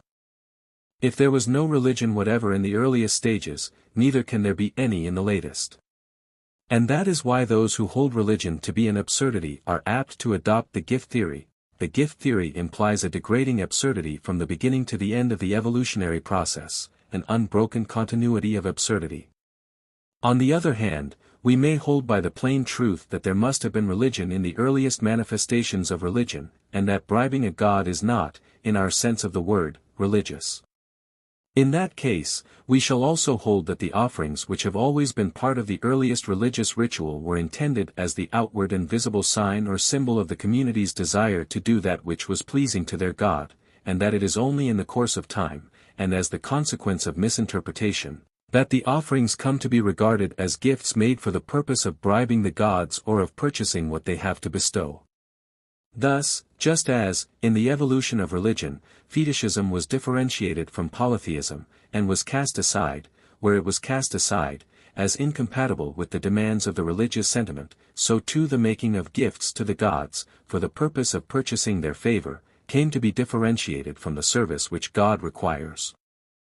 The endeavor to explain the history and purpose of sacrifice by means of the gift theory alone has the further disadvantage that it requires us to close our eyes to other features of the sacrificial rite, for, if we turn to them, we shall find it impossible to regard the gift theory as affording a complete and exhaustive account of all that there was in the rite from the beginning. Indeed, so important are these other features, that, as we have seen, some students would maintain that the only rite which can be properly termed sacrificial is one which presents these features. From this point of view, the term sacrifice can only be used of something that is consumed or destroyed in the service, while the term offering is restricted to things which are not destroyed. But, from this point of view, we must hold that sacrifices, to be sacrifices in the specific, must not merely be destroyed or consumed, for then anything that could be destroyed by fire would be capable of becoming a burnt offering, and the burning would simply prove that the offering was acceptable, a proof which may in some cases have been required to make assurance doubly sure, but which was really superfluous, inasmuch as no one who desires his offering to be accepted will make an offering which he thinks to be unacceptable. Sacrifices, to be sacrifices in the specific sense thus put upon the word, we must hold to be things which by their very nature are marked out to be consumed, they must be articles of food. But even with this qualification, sacrifices are not satisfactorily distinguished from offerings, for a food offering is an offering, and discharges the function of a sacrifice, provided that it is offered. That it should actually be consumed is neither universally nor necessarily required. That it is often consumed in the service is a fact which brings us to a new and different feature of the sacrificial rite. Let us then consider it. Thus far, looking at the rite on its outward side, from the point of view of the spectator, we have seen that the worshippers, carrying with them something material, draw near to the place where the god manifests himself. From this series of actions and gestures, we have inferred the belief of the worshippers to be that they are drawing near to their God both physically and spiritually. We have inferred that the material oblation is intended by the worshippers as the outward and visible sign of their wish to commend themselves to the God. We have now to notice what has been implied throughout, that the worshippers do not draw near to the God without a reason, or seek to commend themselves to him without a purpose. And if we consult the facts once more, we shall find that the occasions, on which the God is thus approached, are generally occasions of distress, experienced or apprehended. The feelings with which the community draws near are compounded of the fear, occasioned by the distress or danger, and the hope and confidence that it will be removed or averted by the step which they are taking. Part of their idea of the God is that he can and will remove the present, or avert the coming, calamity, otherwise they would not seek to approach him. But part also of their idea is that they have done something to provoke him, otherwise calamity would not have come upon them. Thus, when the worshippers seek to come into the presence of their God, they are seeking him with the feeling that he is estranged from them, and they approach him with something in their hands to symbolize their desire to please him, and to restore the relation which ordinarily subsists between a God and his worshippers. Having deposited the offering they bring, and having proffered the petition they came to make, they retire satisfied that all now is well. The rite is now in all its essential features complete. But though complete, as an organism in the early stages of its history may be complete, it has, like the organism, the power of growth, and it grows. The conviction with which the community ends the rite is the joyful conviction that the trouble is overpast. The joy which the community feels often expresses itself in feast and song, and where the offerings are, as they most commonly are, food offerings or animal sacrifice, the feast may come to be regarded as one at which the God himself is present and of which he partakes along with his worshippers. The joy, which expresses itself in feast and song, may, however, not make itself felt until the prayer of the community has been fulfilled and the calamity has passed away, and then the feast comes to be of the nature of a joyful thank-offering. But it is probably only in one or other of these two cases that the offering comes to be consumed in the service of feast and song. And although the rite may and does grow in this way, still this development of it, eating with the God, is rather potentially than actually present in the earliest form of the rite. From this point of view, sacrificial meals or feasts are not part of the ritual of approach, they belong to the termination of the ceremony. They mark the fact of reconciliation. They are an expression of the conviction that friendly relations are restored. The sacrificial meal then is accordingly not a means by which reconciliation is effected, but the outward expression of the conviction that the end has been attained, and, as expressing, it has the force of confirming, the conviction. Where the sacrificial rite grows to comprehend a sacrificial feast or meal, there the food offering or sacrifice is consumed in the service. But the rite does not always develop thus, and even without this development it discharges its proper function. Before this development, it is on occasions of distress that the God is approached by the community, in the conviction that the community has offended, and with the object of purging the community and removing the distress, of appeasing the God and restoring good relations. Yet even at this stage the object of the community is to be at one with its God, at one-ment and communion so far are sought. There is implied the faith that he, the community's God, cannot possibly be forever alienated and will not utterly forsake them, even though he be estranged for the time. Doubtless the feast, which in some cases came to crown the sacrificial rite, may, where it was practiced amongst peoples who believed that persons partaking of common food became united by a common bond, have come to be regarded as constituting a fresh bond and a more intimate communion between the God and his worshippers who alike partook of the sacrificial meal. But this belief is probably far from being, or having been, universal, and it is unnecessary to assume that this belief must have existed, wherever we find the accomplishment of the sacrificial rite accompanied by rejoicing. The performance of the sacrificial rite is prompted by the desire to restore the normal relation between the community and its God. It is carried out in the conviction that the God is willing to return to the normal relation. When it has been performed, the community is relieved and rejoices, whether the rejoicing does or does not take form in a feast, and the essence of the rejoicing is the conviction that all now is well, a conviction which arises from the performance of the sacrificial rite and not from the meal which may or may not follow it. Where the institution of the sacrificial feast did grow up, the natural tendency would be for it to become the most important feature in the whole rite. The original and the fundamental purpose of the rite was to reconcile the God and his worshippers and to make them at one. The feast, therefore, which marked the accomplishment of the very purpose of the rite, would come to be regarded as the object of the rite. In that, however, there is nothing more than the shifting forward of the center of religious interest from the sacrifice to the feast. There is nothing in it to change the character or conception of the feast. Yet, in the case of some peoples, its character and conception did change in a remarkable way. In the case of some peoples, we find that the feast is not an occasion of eating with the God, but what has been crudely called eating the God. This conception existed, as is generally agreed, beyond the possibility of doubt, in Mexico amongst the Aztecs, and perhaps, though not beyond the possibility of doubt, elsewhere. The Aztecs were a barbarous or semi-civilized people, with a long history behind them. The circumstances under which the belief and practice in question existed and had grown up amongst them are clear enough. The Aztecs worshipped deities, and amongst those deities were plants and vegetables, such as maize.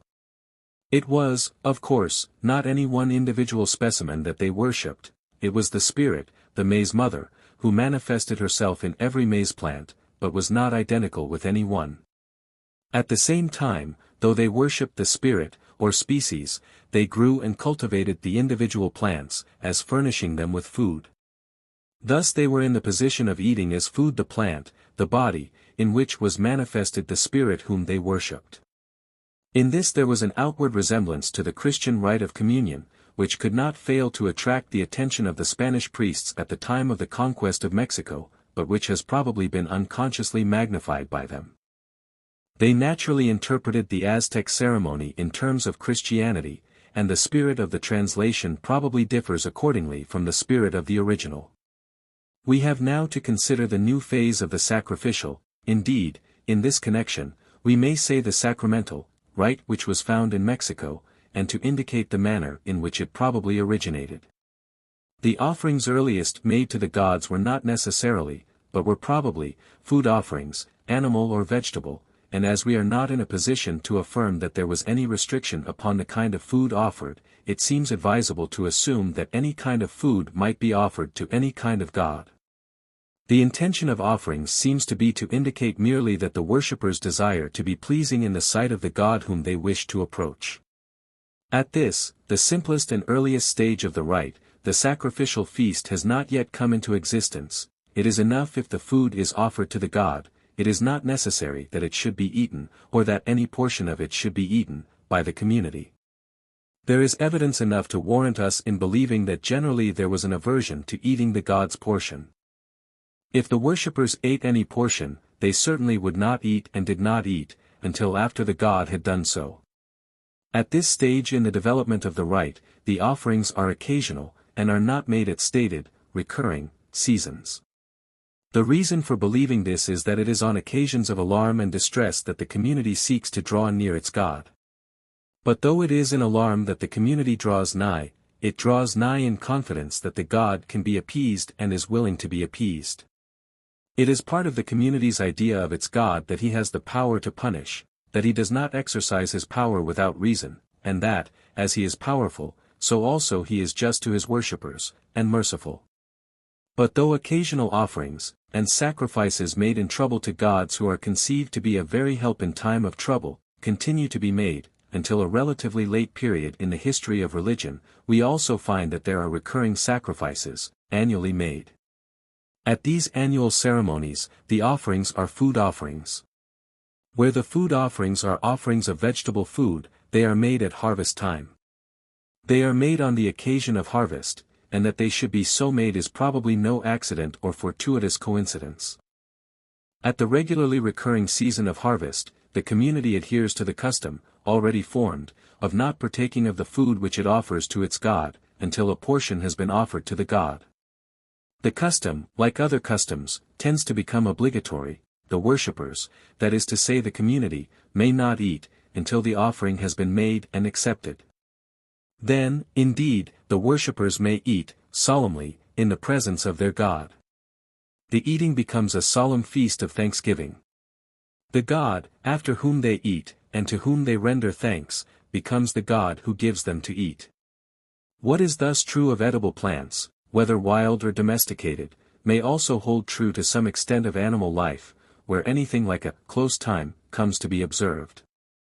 As sacrificial ceremonies come to be, thus, annually recurring rites, a corresponding development takes place in the community's idea of its God. So long as the sacrificial ceremony was an irregularly recurring rite, the performance of which was prompted by the occurrence, or the threat, of disaster, so long it was the wrath of the God which filled the foreground, so to speak, of the religious consciousness, though behind it lay the conviction of his justice and his mercy. But when the ceremony becomes one of annual worship, a regularly recurring occasion on which the worshippers recognize that it is the God, to whom the firstfruits belong, who gives the worshippers the harvest, then the community's idea of its God is correspondingly developed. The occasion of the sacrificial rite is no longer one of alarm and distress, it is no longer the wrath of the God, but his goodness as the giver of good gifts, that tends to emerge in the foreground of the religious consciousness.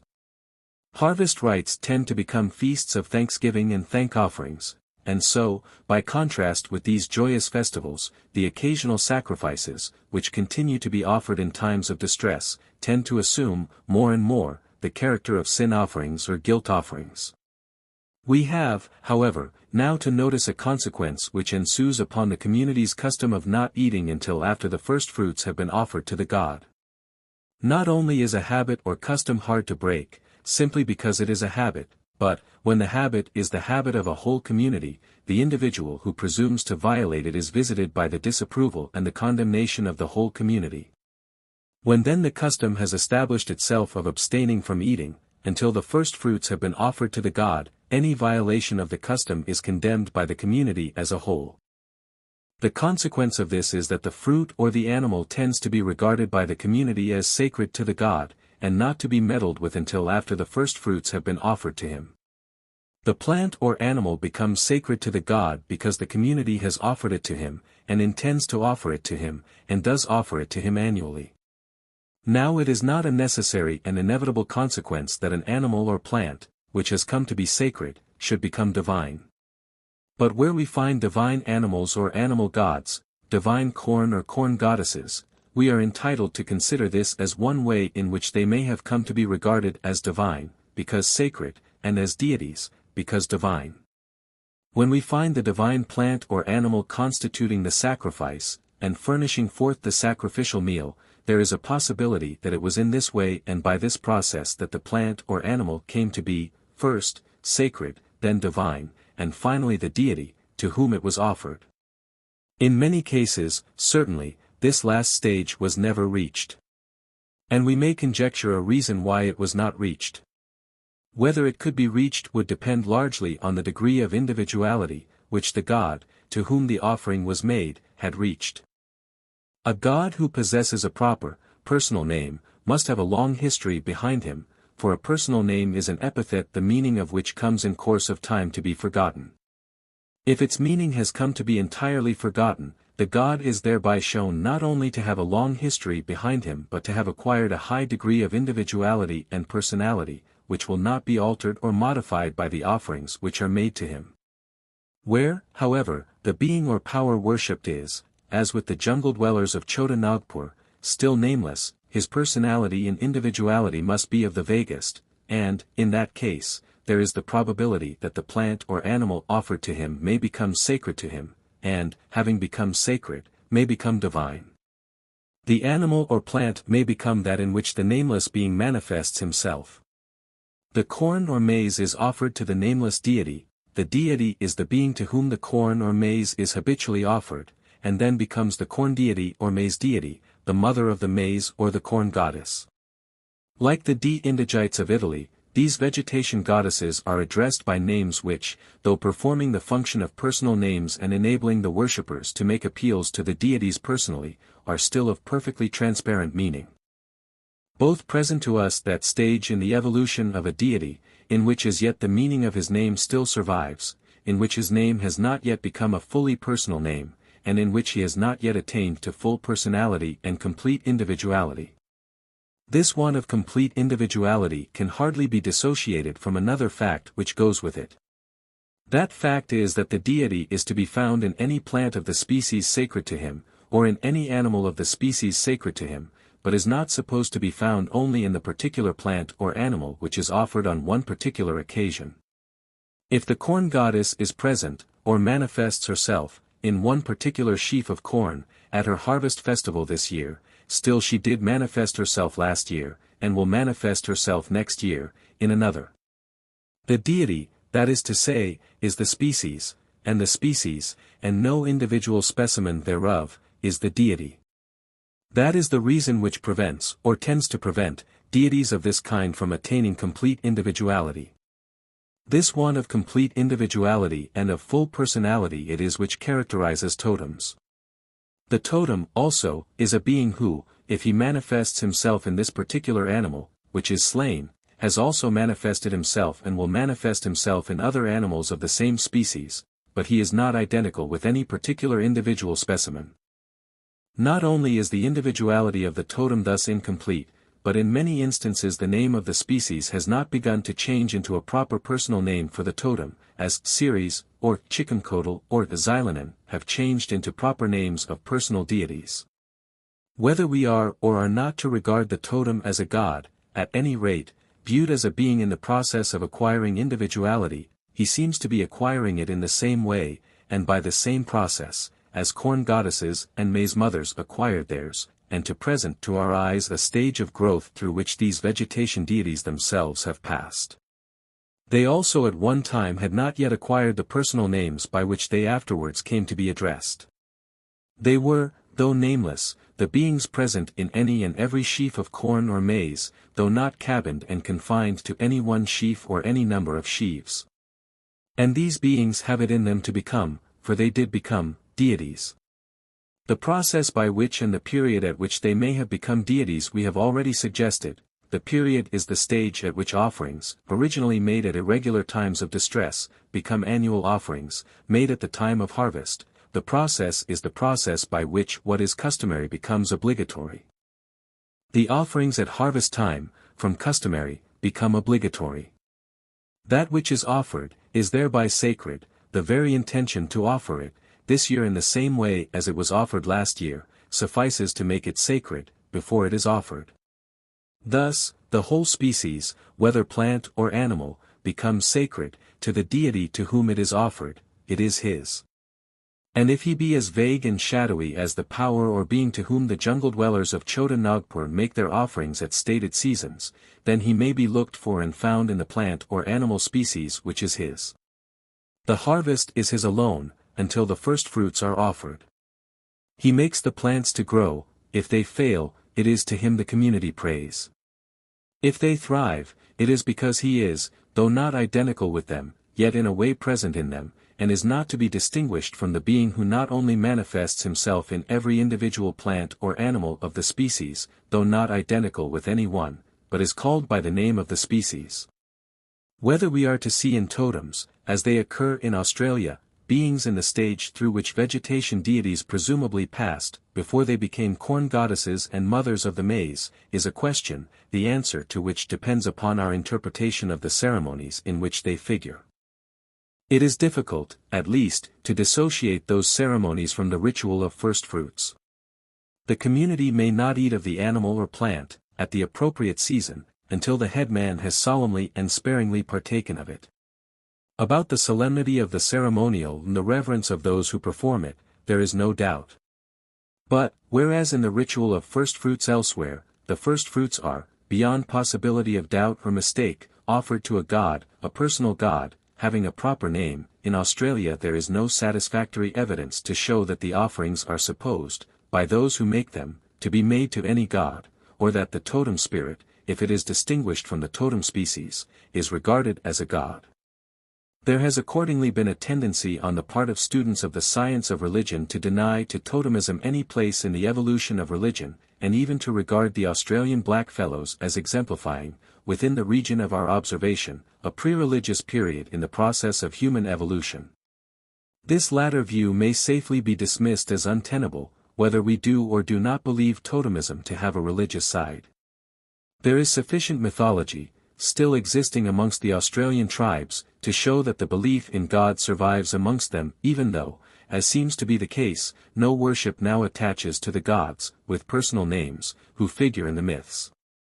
That myths survive, when worship has ceased, and that the names of gods linger on, even when myths are no longer told of them, are features to be seen in the decay of religious systems, all the world over, and not in Australia alone. The fact that these features are to be found in Australia points to a consideration which hitherto has generally been overlooked, or not sufficiently weighed. It is that in Australia we are in the midst of general religious decay, and are not witnessing the birth of religion nor in the presence of a pre-religious period. From this point of view, the worship of the gods, who figure in the myths, has ceased, but their names live on. And from this point of view, the names of the beings worshipped, in the totemistic first fruits ceremonies, have disappeared, though the ceremonies are elaborate, solemn, reverent, complicated and prolonged, and religion has been swallowed up in ritual.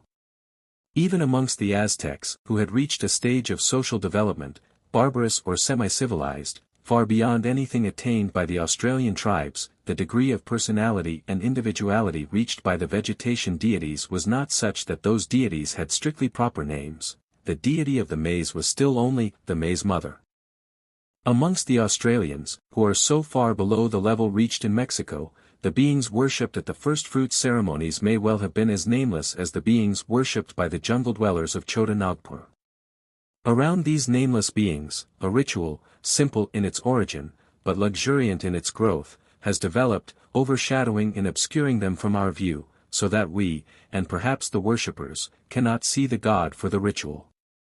In Mexico the vegetation goddesses struggled for existence amongst a crowd of more developed deities, just as in Italy the de-Indigites competed, at a disadvantage, with the great gods of the state. In Australia the greater gods of the myth seem to have given way before, or to, the spread of totemism. Where gods are worshipped for the benefits expected from them, beings who have in charge the food supply of the community will be worshipped not only annually at the season of the first fruits, but with greater zeal and more continuous devotion than can be displayed towards the older gods who are worshipped only at irregular periods.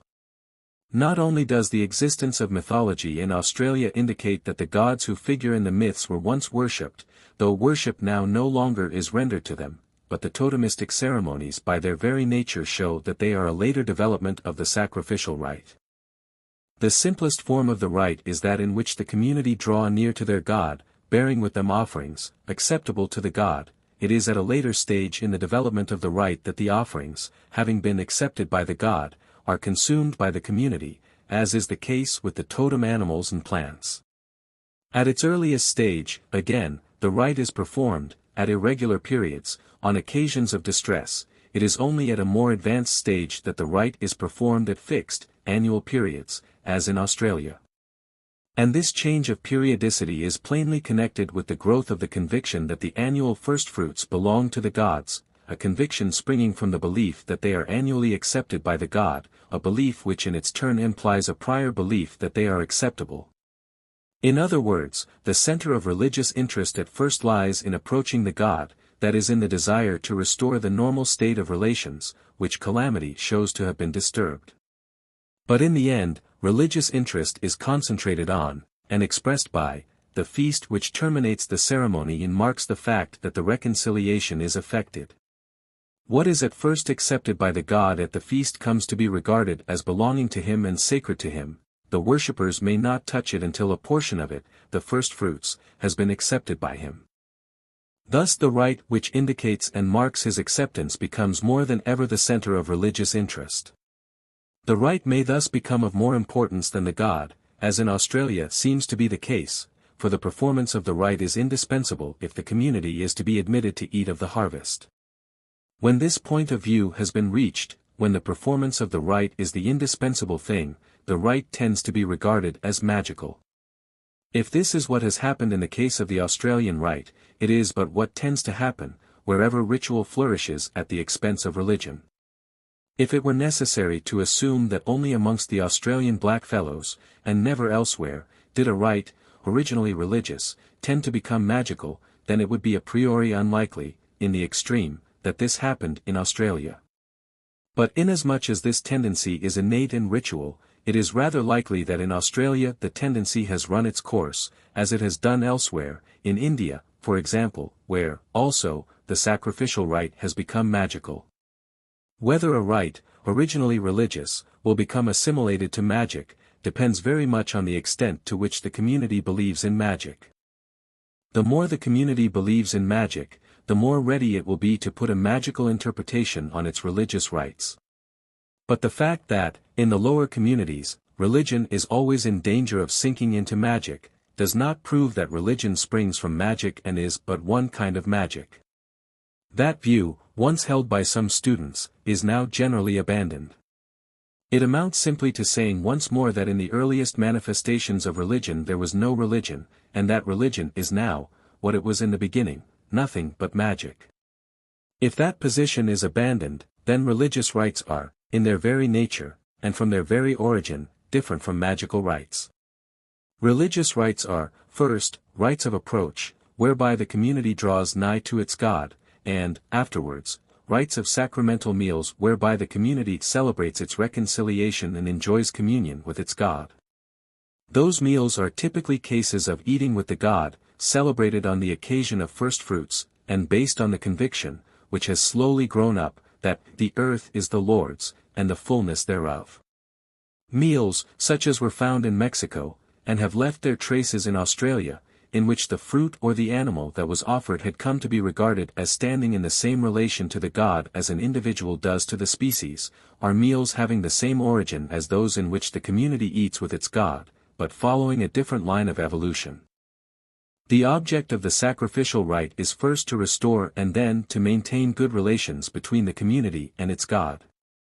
Pushed to its logical conclusion, or rather perhaps we should say, pushed back to the premises required for its logical demonstration, the very idea of renewing or restoring relations implies an original understanding between the community and its god, and implies that it is the community's departure from this understanding which has involved it in the disaster, from which it desires to escape, and to secure escape from which, it approaches its god, with desire to renew and restore the normal relations. The idea that if intelligent beings do something customarily, they must do so because once they entered into a contract, compact or covenant to do so, is one which in Plato's time manifested itself in the theory of a social compact, to account for the existence of morality, and which in Japan was recorded in the 10th century A.D., as accounting for the fact that certain sacrifices were offered to the gods. Thus in the fourth ritual of the Way of the Gods, that is Shinto, it is explained that the spirits of the storm took the Japanese to be their people, and the people of Japan took the spirits of the storm to be gods of theirs. In pursuance of that covenant, the spirits on their part undertook to be gods of the winds and to ripen and bless the harvest, while the people on their part undertook to found a temple to their new gods, and that is why the people are now worshipping them.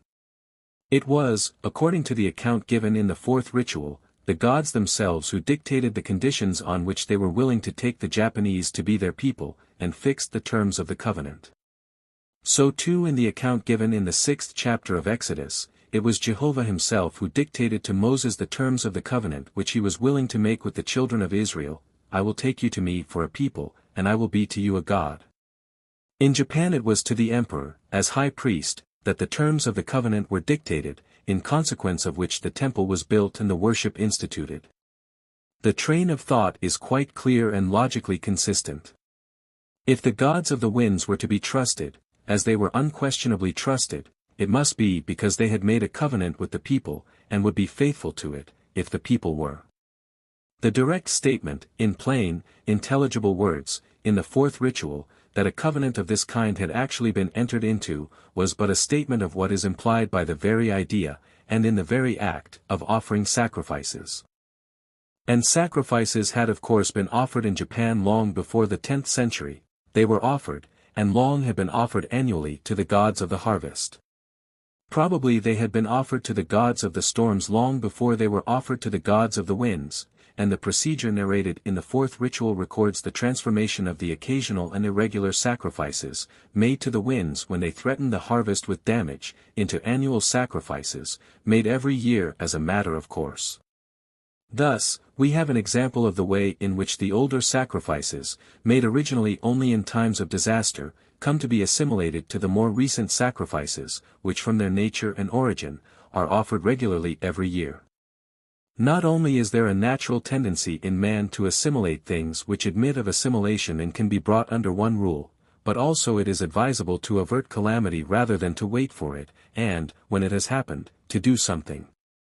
It would therefore be desirable from this point of view to render regular worship to deities who can send disaster, and thus to induce them to abstain from sending it. In the fourth Shinto ritual the gods of the winds are represented as initiating the contract and prescribing its terms.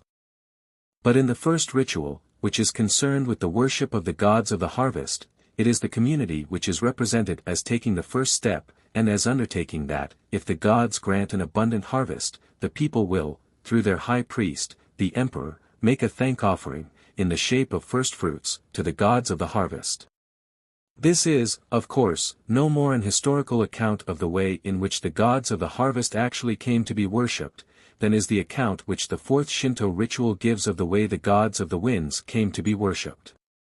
In both cases the worship existed, and sacrifices had been made, as a matter of custom, long before any need was felt to explain the origin of the custom. As soon as the need was felt, the explanation was forthcoming.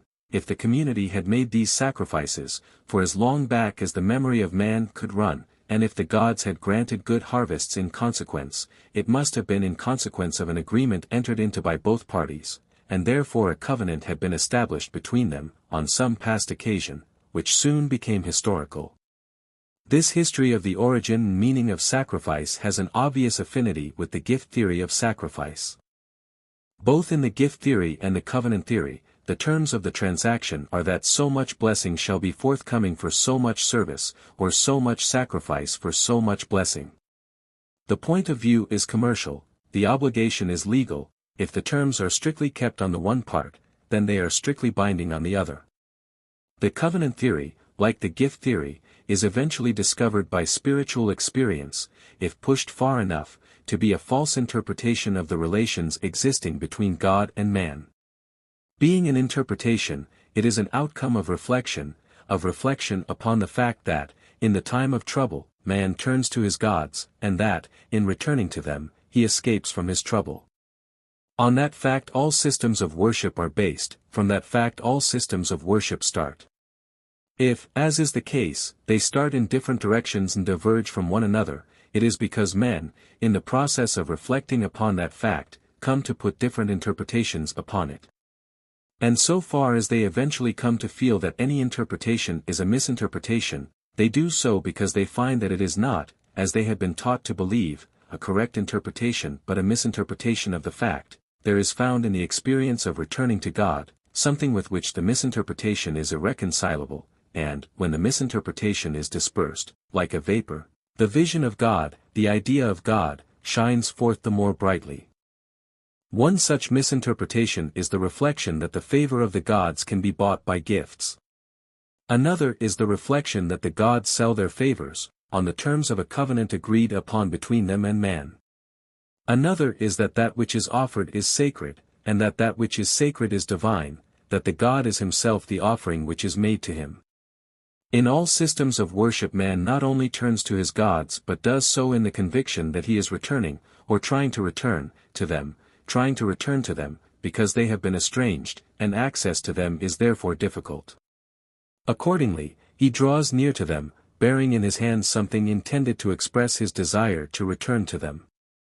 The material, external symbol of his desire, the oblation, offering or sacrifice which he brings with him because it expresses his desire, is that on which at first his attention centers. And because his attention centers on it, the rite of sacrifice, the outward ceremony, develops in ways already described. The object of the rite is to procure access to the God, and the greater the extent to which attention is concentrated on the right way of performing the external acts and the outward ceremony, the less attention is bestowed upon the inward purpose which accompanies the outward actions, and for the sake of which those external actions are performed. As the object of the rite is to procure access, it seems to follow that the proper performance of the rite will ensure the access desired. The reason why access is sought, at all, is the belief, arising on occasions when calamity visits the community, that the God has been estranged, and the faith that he may yet become reconciled to his worshippers. The reason why his wrath descends, in the shape of calamities, upon the community, is that the community, in the person of one of its members, has offended the God, by breaking the custom of the community in some way. For this reason, in this belief and faith, access is sought, by means of the sacrificial rite, and the purpose of the rite is assumed to be realized by the performance of the ceremonies, in which the outward rite consists. The meaning and the value of the outward ceremonies consists in the desire for reconciliation which expresses itself in the acts performed, and the mere performance of the acts tends of itself to relieve the desire. That is why the covenant theory of sacrifice gains acceptance. It is an official representation, that performance of the sacrificial ceremony is all that is required, by the terms of the agreement, to obtain reconciliation and to effect atonement. But the representation is found to be a misrepresentation. The desire for reconciliation and atonement is not to be satisfied by outward ceremonies, but by hearkening and obedience. To obey is better than sacrifice, and to hearken than the fat of rams.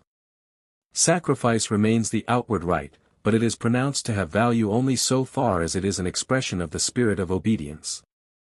Oblations are vain unless the person who offers them is changed in heart, unless there is an inward, spiritual process, of which the external ceremony is an expression. Though this was an interpretation of the meaning of the sacrificial rite which was incompatible with the covenant theory and which was eventually fatal to it, it was at once a return to the original object of the rite and a disclosure of its meaning. Some such internal, spiritual process is implied by sacrifice from the beginning, for it is a plain impossibility to suppose that in the beginning it consisted of mere external actions which had absolutely no meaning whatever, for those who performed them, and it is equally impossible to maintain that such meaning as they had was not a religious meaning. The history of religion is the history of the process by which the import of that meaning rises to the surface of clear consciousness, and is gradually revealed. Beneath the ceremony and the outward rite there was always a moral and religious process, moral because it was the community of fellow worshippers who offered the sacrifice, on occasions of a breach of the custom, that is of the customary morality, of the tribe, religious because it was to their God that they offered it. The very purpose with which the community offered it was to purge itself of the offense committed by one of its members. The condition precedent, on which alone sacrifice could be offered, was that the offense was repented of. From the beginning sacrifice implied repentance and was impossible without it. But it sufficed if the community repented and punished the transgressor. His repentance however was not necessary, all that was necessary was his punishment. The reinterpretation of the sacrificial rite by the prophets of Israel was that until there was hearkening and obedience there could be nothing but an outward performance of the rite. The revelation made by Christ was that every man may take part in the supreme act of worship, if he has first become reconciled to his brother, if he has first repented his own offenses, from love for God and his fellow man. The Old Covenant made the favor of God conditional on the receipt of sacrificial offerings. The New Covenant removes that limit, and all others, from God's love to his children. It is infinite love. It is not conditional or limited, conditional on man's loving God, or limited to those who love him. Otherwise the New Covenant would be of the same nature as the Old.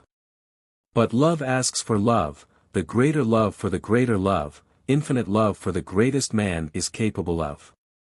And it is hard for a man to resist love, impossible indeed in the end. All men come under and into the New Covenant, in which there is infinite love on the one side, and love that may grow infinitely on the other. If it is to grow, however, it is in a new life that it must grow, a life of sacrifice, a life in which he who comes under the New Covenant is himself the offering and the lively sacrifice. The worshipper's idea of God necessarily determines the spirit in which he worships. The idea of God as a God of love is different from the idea of him as a God of justice, who justly requires hearkening and obedience. The idea of God as a God who demands obedience and is not to be put off with vain oblations is different from that of a God to whom, by the terms of a covenant, offerings are to be made in return for benefits received. But each and all of these ideas imply the existence, in the individual consciousness, and in the common consciousness, of the desire to draw near to God, and of the need of drawing nigh. Wherever that need and that desire are felt, their religion is, and the need and the desire are part of the common consciousness of mankind. From the beginning they have always expressed or symbolized themselves in outward acts or rites. The experience of the human race is testimony that rites are indispensable, in the same way and for the same reason that language is indispensable to thought. Thought would not develop were there no speech, whereby thought could be sharpened on thought. Nor has religion ever, anywhere, developed without rites. They, like language, are the work of the community, collectively, and they are a mode of expression which is, like language, intelligible to the community, because the community expresses itself in this way, and because each member of the community finds that other members have thoughts like his, and the same desire to draw near to a being whose existence they doubt not, however vaguely they conceive him, or however contradictorily they interpret his being. But, if language is indispensable to thought, and a means whereby we become conscious of each other's thought, language is not thought. Nor are rites and outward acts, religion, indispensable though they be to it.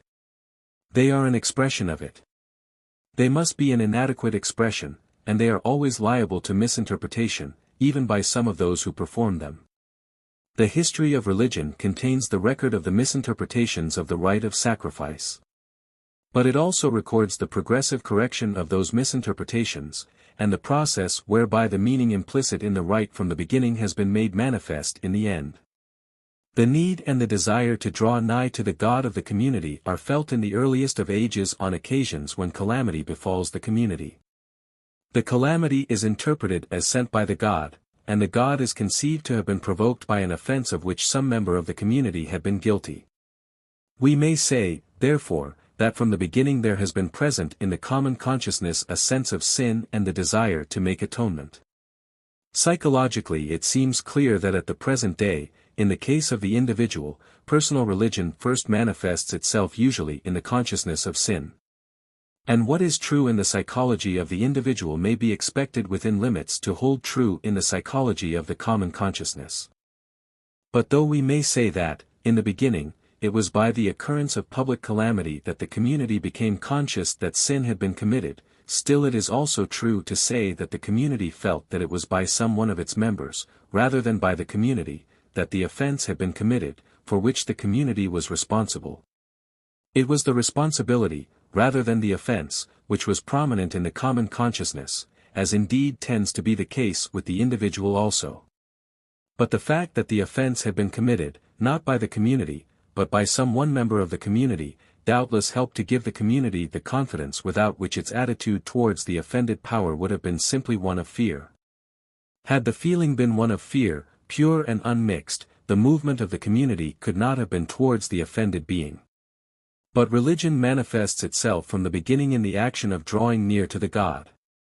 The fact that the offense was the deed of some one member, and not of the community as a whole, doubtless helped to give the community the confidence, without which its attitude towards the offended power would have been simply one of fear.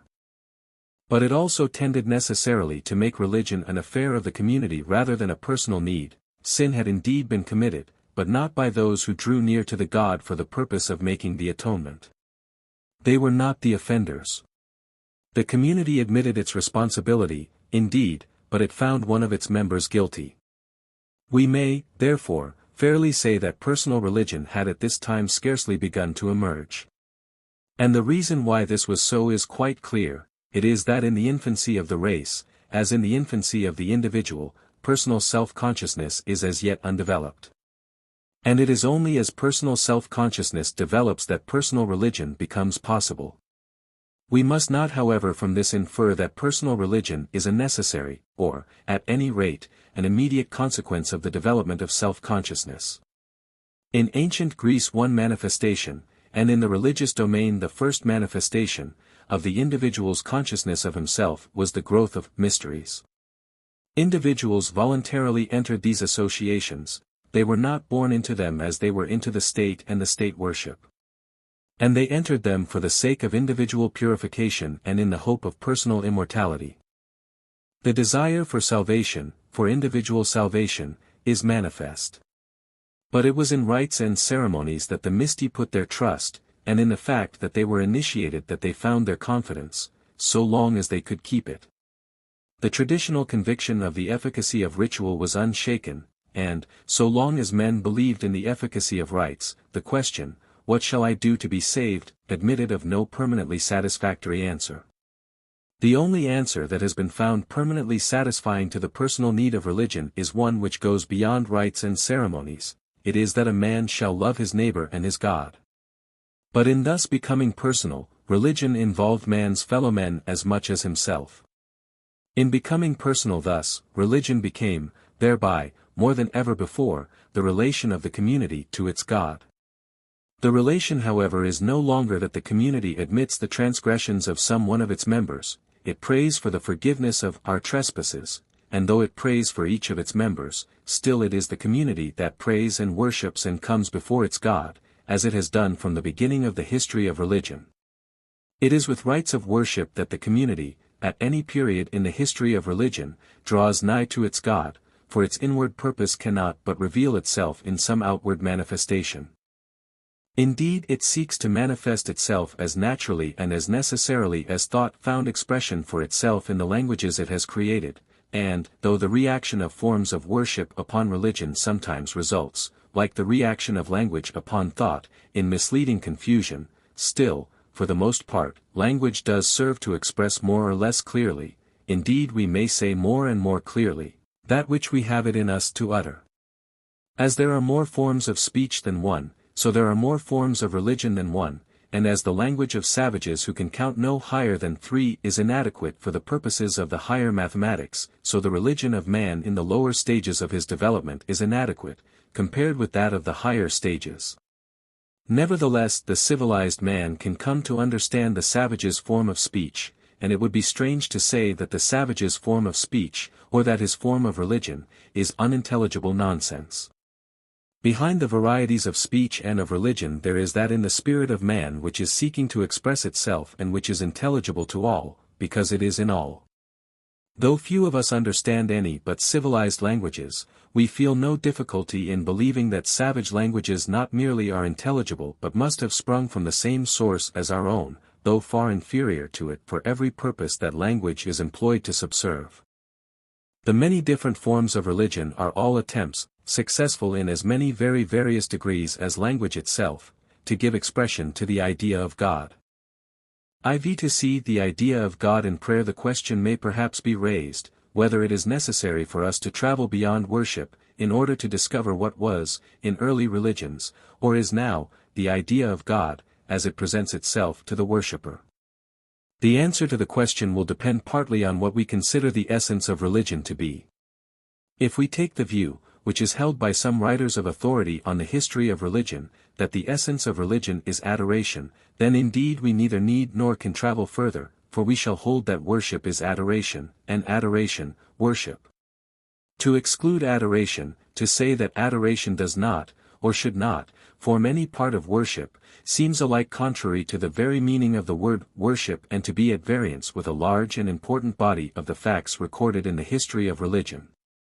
The courts of a god are customarily entered with the praise which is the outward expression of the feeling of adoration with which the worshippers spiritually gaze upon the might and majesty of the god whom they approach. He is to them a great god, above all other gods. Even to polytheists, the god who is worshipped at the moment, is, at that moment, one than whom there is no one, and not, greater, quo nihil meus. A god who should not be worshipped thus, a god who was not the object of adoration, would not be worthy of the name, and would hardly be called a god. So strongly is this felt that even writers who incline to regard religion as an illusion, define gods as beings conceived to be superior to man. The degree of respect, rising to adoration, will vary directly with the degree of superiority attributed to them, but not even in the case of a fetish, so long as it is worshipped, is the respect, which is the germ of adoration, wholly wanting. Even in the case of gods, on whom, on occasion, insult is put, it is precisely in moments when their superiority is in doubt that the worship of adoration is momentarily wanting. Worship without adoration is worship only in name, or rather is no worship at all. Only with adoration can worship begin. Hallowed be thy name, expresses the emotion with which all worship begins, even where the emotion has not yet found the words in which to express itself. It is because the emotion is there, pent up and seeking escape, that it can travel along the words, and make them something more than a succession of syllables and sounds. If then it is on the wings of adoration that the soul has at all times striven to rise to heaven to find its God, even though it flutters but a little height and soon falls again to the ground, then we must admit that from the beginning there has been a mystical element, or a tendency to mysticism, in religion. In the lowest, and probably in the earliest, stages of the evolution of religion, this tendency is most manifest in individual members of the community, who are subject to possession, ecstasy, trance and visions, and are believed, both by themselves and others, to be in a special communion with their God. This is the earliest manifestation of the fact that religion, besides being a social act and a matter in which the community is concerned, is also one which may profoundly affect the individual soul. But in these cases it is the exceptional soul which is alone affected, the seer of visions, the prophet. And it is not necessarily in connection with the ordinary worship, or customary sacrifice, that such instances of mystic communion with the gods are manifested.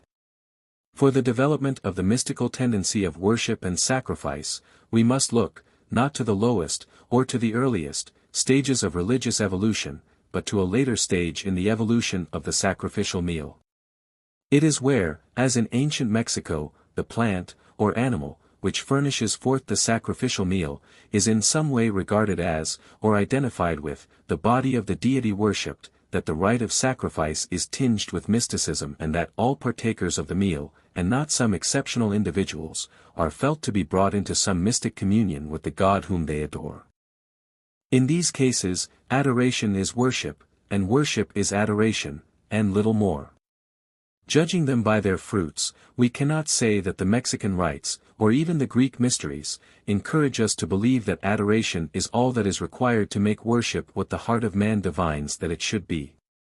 Doubtless, this is due in part to the fact that the idea of God was so imperfectly disclosed to the polytheists of Mexico and Greece.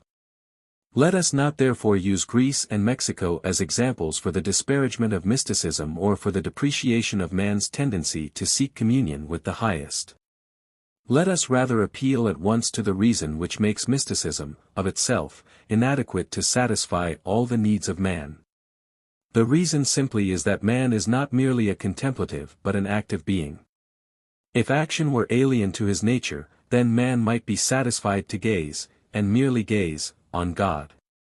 But man is active and not merely contemplative.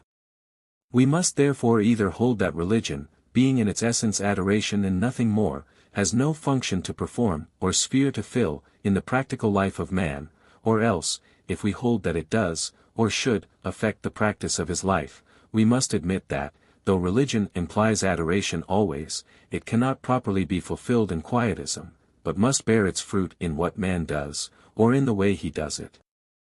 The being or beings whom man worships are, indeed, the object of adoration, an object quo nihil meus, but they are something more. To them are addressed man's prayers. It is vain to pretend that prayer, even the simple petition for our daily bread, is not religious. It may perhaps be argued that prayer is not essential to religion, that it has not always formed part of religion, and that it is incompatible with that acquiescence in the will of God, and that perfect adoration of God, which is religion in its purest and most perfect sense. Whether there is in fact any incompatibility between the petition for deliverance from evil, and the aspiration that God's will may be done on earth, is a question on which we need not enter here. But the statement that prayer has not always formed part of religion is one which it should be possible to bring to the test of fact. In the literature of the science of religion, the prayers of the lower races of mankind have not been recorded to any great extent by those who have had the best opportunities of becoming acquainted with them, if and so far as they actually exist. This is probably due in part to their seeming too obvious and too trivial to deserve being put on record. It may possibly in some cases be due to the reticence the savage observes towards the white man, on matters too sacred to be revealed. The error of omission, so far as it can be remedied henceforth, will probably be repaired, now that savage beliefs are coming to be examined and recorded on the spot by scientific students in the interests of science. And the reticence of the savage promises to avail him but little. The comparative method has thrown a flood of light on his most sacred mysteries. There may however be another reason why the prayers of the lower races have not been recorded to any great extent. They may not have been recorded for the simple reason that they may not have been uttered. The nature and the occasion of the rite with which the god is approached may be such as to make words superfluous. The purpose of the ceremony may find adequate expression in the acts performed, and may require no words to make it clear. If a community approaches its god with sacrifice or offering, in time of sore distress, it approaches him with full conviction that he understands the circumstances and the purpose of their coming. Words of dedication, this to thee, is a formula actually in use, may be necessary, but nothing more. Indeed, the Australian tribes, in rites analogous to harvest offerings, use no spoken words at all. We cannot, however, imagine that the rites are, or in their origin were, absolutely without meaning or purpose. We must interpret them on the analogy of similar rites elsewhere, the purpose of which is expressed not merely, as in Australia, by gesture language, but is reinforced by the spoken word.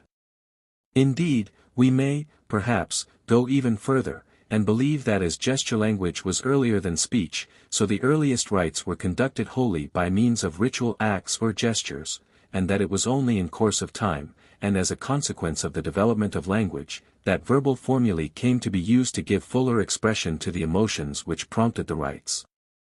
If then we had merely to account for cases in which prayer does not happen to have been recorded as a constituent part of the rite of worship, we should not be warranted in inferring that prayer was really absent. The presumption would rather be that either the records are faulty, or that prayer, even though not uttered in word, yet played its part. The ground for the presumption is found in the nature of the occasions on which the gods are approached in the lower stages of religion. Those occasions are either exceptional or regularly recurring. The exceptional occasions are those on which the community is threatened, or afflicted, with calamity, and on such occasions, whether spoken words of prayer happen to have been recorded by our informants or not, it is beyond doubt that the purpose of the community is to escape the calamity, and that the attitude of mind in which the god is approached is one of supplication or prayer. The regularly recurring occasions are those of seed time and harvest, or first fruits. The ceremonies at seed time obviously admit of the presumption, even if there be no spoken prayers to prove it, that they too have a petitionary purpose, while the recorded instances of the prayers put up at harvest time, and on the occasion of the offering of first fruits, suffice to show that thanksgiving is made along with prayers for continued prosperity. It is however not merely on the ground of the absence of recorded prayers that it is maintained that there was a stage in the evolution of religion when prayer was unpracticed and unknown.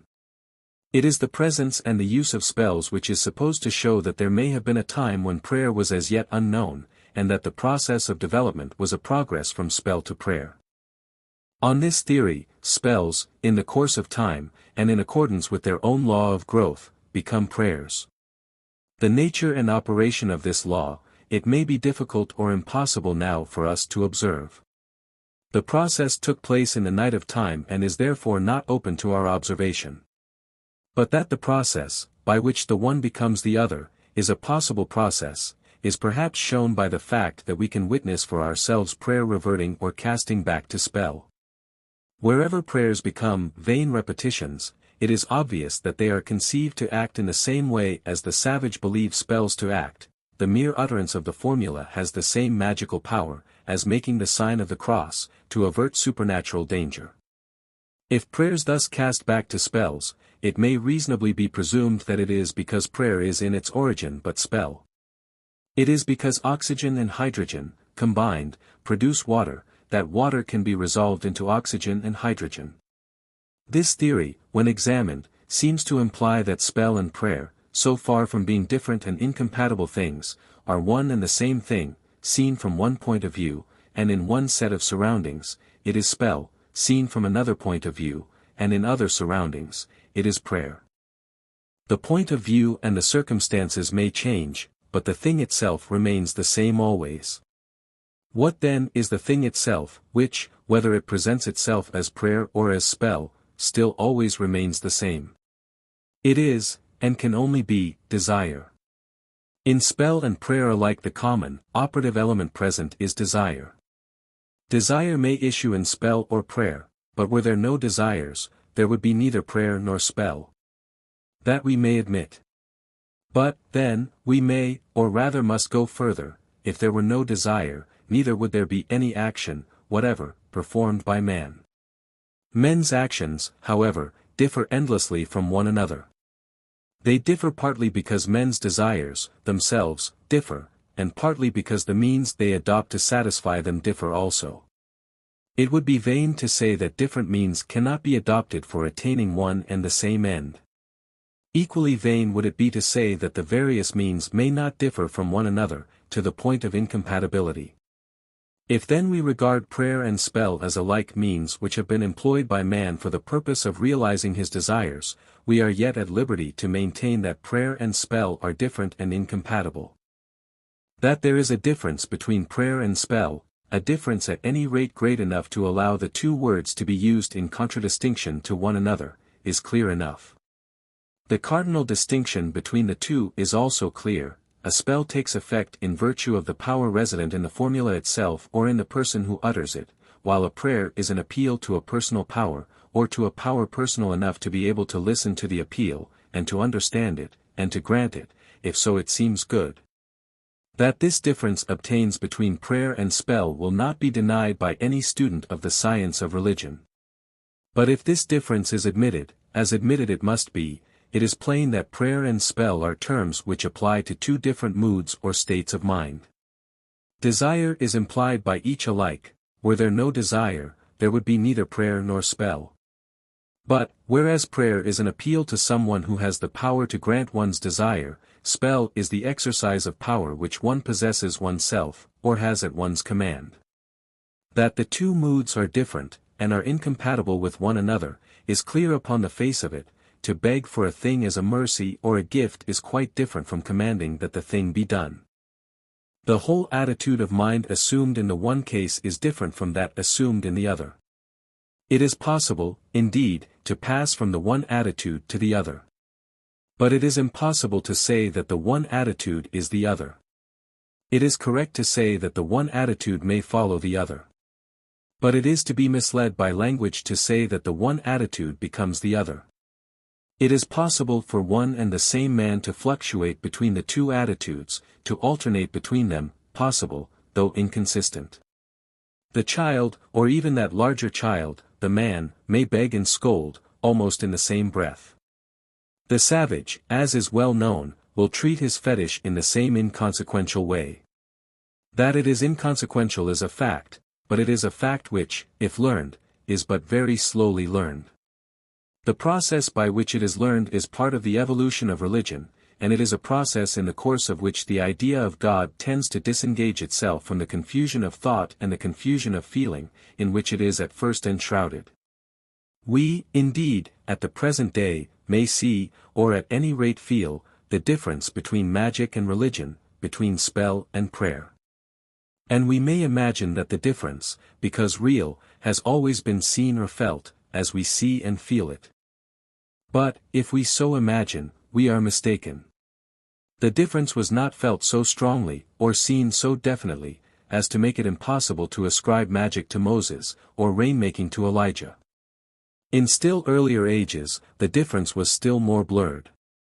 The two things were not discriminated as we now discriminate them, they were not felt then, as they are felt now to be inconsistent and incompatible. It was the likeness between the two that filled the field of mental vision, originally. Whether a man makes a petition or a command, the fact is that he wants something, and, with his attention centered on that fact, he may be but little aware, as the child is little, if at all, aware, that he passes, or is guilty of unreasonable inconsistency in passing, from the one mood to the other, and back again. It is in the course of time and as a consequence of mental growth that he becomes aware of the difference between the two moods. If we insist on maintaining that, because spell and prayer are essentially different, men have at all times been fully conscious of the difference, we make it fundamentally impossible to explain the growth of religion, or to admit that it can have any growth. Just as, on the argument advanced in our first chapter, gods and fetishes have gradually been differentiated from some conception, prior to them, and indeterminate, just as magician and priest, eventually distinguished, were originally undistinguished, for a man of power was potentially both and might become either, so spell and prayer have come to be differentiated, to be recognized as different and fundamentally antagonistic, though originally the two categories were confused. The theory that spell preceded prayer and became prayer, or that magic developed into religion, finds as little support in the facts afforded by the science of religion, as the converse theory of a primitive revelation in a paradisiacal state in which religion alone was known. For what is found in one stage of evolution the capacity must have existed in earlier stages, and if both prayer and spell, both magic and religion, are found, the capacity for both must have pre-existed. And instead of seeking to deny either, in the interests of a preconceived theory, we must recognize both potentialities, in the interest of truth. Just as man spoke, for countless thousands of years, before he had any idea of the principles on which he spoke, of the laws of speech or of the grammar of his language, just as he reasoned, long before he made the reasoning process matter of reflection, and reduced it to the laws of logic, so from the beginning he was religious though he had no more idea that there were principles of religion, than that there were principles of grammar or laws of correct thought. first principles of every kind have their influence, and indeed operate largely and powerfully, long before they come to the surface of human thought and are articulately expounded. Ferrier, Institute of Metaphysics, p. 13. But this is not to say that primitive man argued, or thought, with never an error, or spoke with never a mistake, until by some catastrophe he was expelled from some paradise of grammarians and logicians. Though correct reasoning was logical before the time of Aristotle, and correct speech grammatical before the time of Dionysius Thrax, there was before, as there has been since, plenty both of bad logic and bad grammar. But that is very different from saying that, in the beginning, all reasoning was unsound, or all speech ungrammatical. To say so, would be as unmeaning and as absurd as to say that primitive man's every action was immoral, and his habitual state one of pure, unmitigated wickedness. If the assumption of a primitive paradise is unworkable, neither will the assumption of a primitive inferno act, whether it is for the evolution of the grammar of language or morality, or of logic or religion, that we wish to account. It is to ask too much, to ask us to believe that in the beginning there was only wrongdoing and no right, only error and no correctness of thought or speech, only spell and no prayer. And if both have been always, as they are now, present, there must also always have been a tendency in that which has prevailed to conquer. We may say that, in the process of evolution, man becomes aware of differences to which at first he gave but little attention, and, so far as he becomes conscious of them, he sets aside what is illogical, immoral, or irreligious, because he is satisfied it is illogical, immoral, or irreligious, and for no other reason. The theory that spell preceded prayer in the evolution of religion proceeds upon a misconception of the process of evolution. At one time it was assumed and accepted without question that the vegetable and animal kingdoms, and all their various species, were successive stages of one process of evolution, and that the process proceeded on one line and one alone. On the analogy of the evolution of living beings, as thus understood, all that remained, when the theory of evolution came to be applied to the various forms of thought and feeling, was to arrange them also in one line, and that, it was assumed, would be the line which the evolution of religion had followed. On this assumption, either magic must be prior to religion, or religion prior to magic, and, on the principle that priority must be assigned to the less worthy, it followed that magic must have preceded religion. It will scarcely be disputed that it was on the analogy of what was believed to be the course of evolution, in the case of vegetable and animal life, that the first attempts to frame a theory of the evolution of religion proceeded, with the result that gods were assumed to have been evolved out of fetishes, religion out of magic, and prayer out of spell. To disprove this, it is not necessary to reject the theory of evolution, or to maintain that evolution in religion proceeds on lines wholly different from those it follows elsewhere. All that is necessary is to understand the theory of the evolution of the forms of life, as that theory is held by naturalists now, and to understand the lines which the evolution of life is now held to have followed. The process of evolution is no longer held to have followed one line alone, or to have described but one single trajectory like that of a cannonball fired from a cannon. The process of evolution is, and has been from the beginning, dispersive. To borrow M. Bergson's simile, the process of evolution is not like that of a cannonball which followed one line, but like that of a shell, which burst into fragments the moment it was fired off, and these fragments being, as it were, themselves shells, in their turn burst into other fragments, themselves in their turn destined to burst, and so on throughout the whole process. The very lines, on which the process of evolution has moved, show the process to be dispersive. If we represent the line by which man has risen from the simplest forms of life or protoplasm by an upright line, and the line by which the lowest forms of life, such as some of the foraminifera, have continued on their low level, by a horizontal line starting from the bottom of the upright line, then we have two lines forming a right angle. One represents the line of man's evolution, the other that of the foraminifera. Between these two lines you may insert as many other lines as necessary. That line which is most nearly upright will represent the evolution of the highest form of vertebrate, except man, the next highest, and so on till you come to the lines representing the invertebrates, and so on till you come to the lines which are getting nearer and nearer to the horizontal.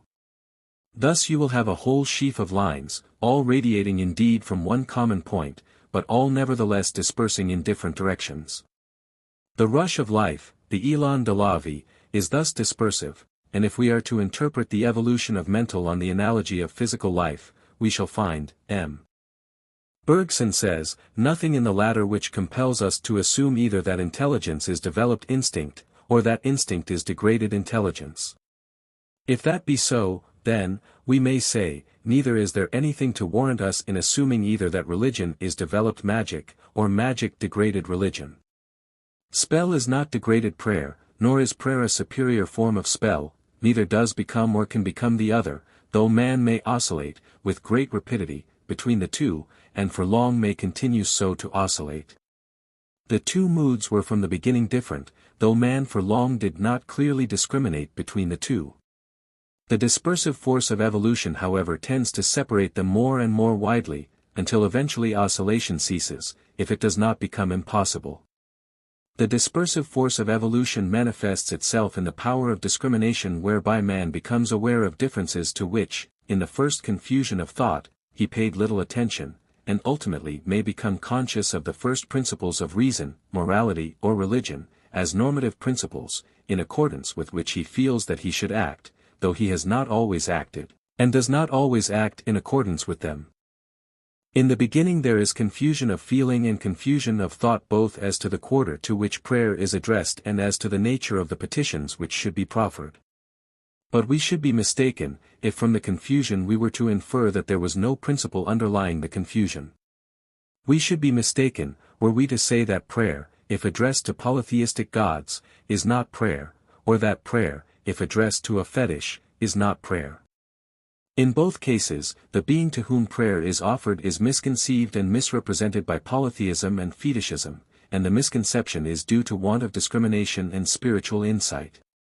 But failure to observe is no proof either that the power of observation is wanting or that there is nothing to be observed. The being to whom prayer is offered may be very different from the conception which the person praying has of him, and may yet be real. Petitions, then, put up to polytheistic gods, or even to fetishes, may still be prayers. But petitions may be put up, not only to polytheistic gods, or to fetishes, but even to the one God of the monotheist, which never should be put up. Of thy goodness, slay mine enemies, is, in form, prayer. It is a desire, a petition to a God, implying recognition of the superiority of the divine power, implying adoration even. But eventually it comes to be condemned as an impossible prayer. Spiritually it is a contradiction in terms. If however we say that it is not, and never was, prayer, and that only by confusion of thought was it ever considered so, we may be told that, as a simple matter of actual fact, it is an actual prayer that was actually put up. That it ought not, from the point of view of a later stage in the development of religion, to have been put up, may be admitted, but that it was a prayer actually put up, cannot be denied. To this the reply seems to be that it is with prayer as it is with argument. A fallacy is a fallacy, just as much before it is detected as afterwards. The fact that it is not detected does not make it a sound argument, still less does it prove either that there are now no principles of correct reasoning or that there were none then. It only shows that there was, on this point, confusion of thought. So too we may admit, we have no choice but to admit, that there are spiritual fallacies, as well as fallacies of logic. Of such are the petitions which are in form prayers, just as logical fallacies are, in form, arguments. They may be addressed to the being worshipped, as fallacies are addressed to the reason, and eventually their fallacious nature may become evident even to the reason of man. But it is only by the evolution of prayer, that is by the disclosure of its true nature, that petitions of the kind in question come to be recognized and condemned as spiritual fallacies. The petitioner who puts up such petitions is indeed unconscious of his error, but he errs, for all that, just as the person who uses a fallacious argument may be himself the victim of his fallacy, but he errs none the less because he is deceived himself.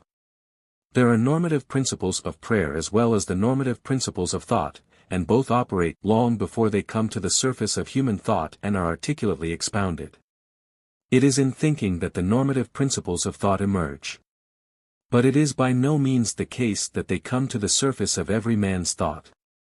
So too it is in prayer that the normative principles of prayer emerge, yet men require teaching how to pray. Some petitions are permissible, some not.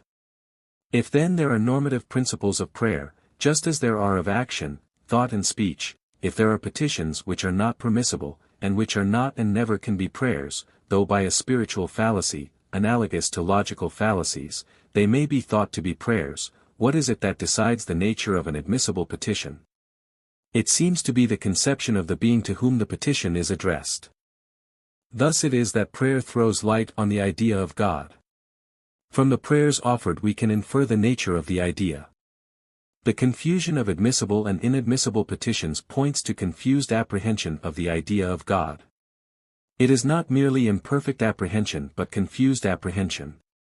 In polytheism the confusion betrays itself, because it leads to collision with the principles of morality, of the gods who make war upon one another. Each must be supposed to hold himself in the right, therefore either some gods do not know what is right, or there is no right to be known even by the gods. From this confusion the only mode of escape, which is satisfactory both to religion and to morality, is to recognize that the unity of morality and the unity of the Godhead mutually imply one another. But so long as a plurality of gods, with a shifting standard of morality, is believed in, the distinction between admissible and inadmissible petitions cannot be firmly or correctly drawn. A tribal god is petitioned to slay the tribe's enemies, because he is conceived as the god of the tribe and not the god of its enemies. If the declaration, that I am thy servant, is affirmed with emphasis on the first personal pronoun, so as to imply that others are no servants of thine, the implication is that thy servant's enemies are thy enemies, whereas if there is, for all men, one God only, then all men are his servants, and not one person, or one tribe, alone. The conception of God as the God of one tribe alone is an imperfect and confused apprehension of the idea of God. But it is less so than is the conception of a God as belonging to one individual owner, as a fetish does. To a fetish the distinctive, though not the only, prayer offered, precisely is, slay mine enemies, and therein it is that lies the difference between a fetish and a god of the community. The difference is the same in kind as that between a tribal god and the god of all mankind. The fetish and the tribal god are both inadequate ideas of God, and the inadequacy implies confusion, the confusion of conceiving that the god is there only to subserve the desires and to do the will of the individual worshipper or body of worshippers. Escape from this confusion is to some extent secured by the fact that prayers to the community's God are offered by the community aloud, in public and as part of the public worship, and, consequently, with the object of securing the fulfillment of the desires of the community as a community. The blessing on the community is, at this stage, the only blessing in which the individual can properly share, and the only one for which he can pray to the God of the community.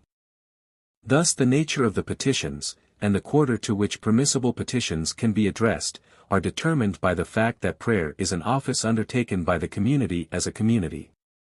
If the desires which an individual entertains are such as would be repudiated by the community, because injurious to the community, they cannot be preferred, in the presence of the community, to the God of the community, and thus permissible petitions begin to be differentiated from those which are impermissible, a normative principle of prayer emerges, and the idea of God begins to take more definite form, or to emerge somewhat from the mist which at first enveloped it.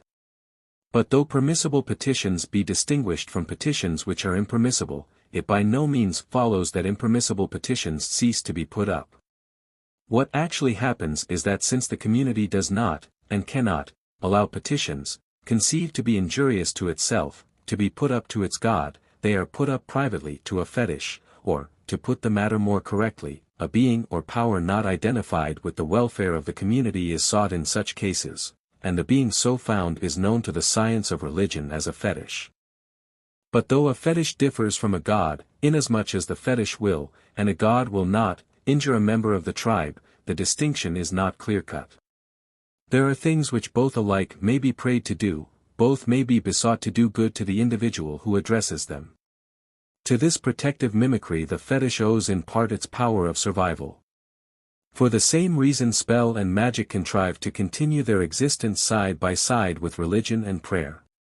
What conduces to this result is that at first the God of the community is conceived as listening to the prayers of the community rather than of the individual. From the beginning it is part of the idea of God that he cares for all his worshippers alike. This conviction, to be carried out to its full consequences, both logical and spiritual, requires that each individual worshipper should forget himself, should renounce his particular inclinations, should abandon himself and long to do not his own will but that of God.